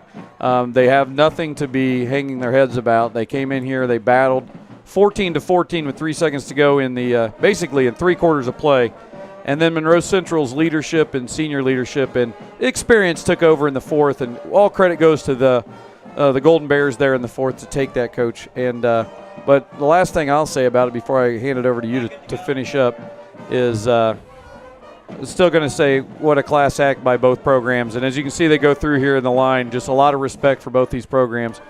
We have played Monroe Central since they've started football, and we have continued that. And even though we've changed our schedule up for next year, we guaranteed that we would continue to play Monroe Central even though we aren't going to play the other MEC teams.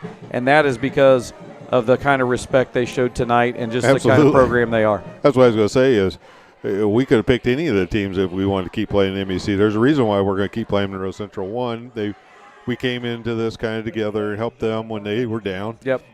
And you know what? Right there showed at the end of the game that you have coaches that get it. Both coaches understood. Coach Hostetler gets it, but Coach Knuckles also understood, hey, I appreciate that. I'm trying to build something here, and I'm trying to end on something positive. And, as much as we were on the officials here, they really didn't have to wind that clock at the end of the game. No, and they did it. It's not supposed to. I'll say it. Yeah. They did it. That was great.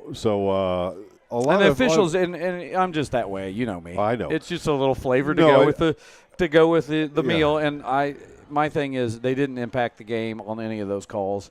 Monroe Central earned it with their experience in the 4th quarter. And but I will say they went through that line and probably said to our guys, we didn't expect this tonight, and you showed us something, and that's respect. And I do say that for our boys, being freshmen and sophomores heavy.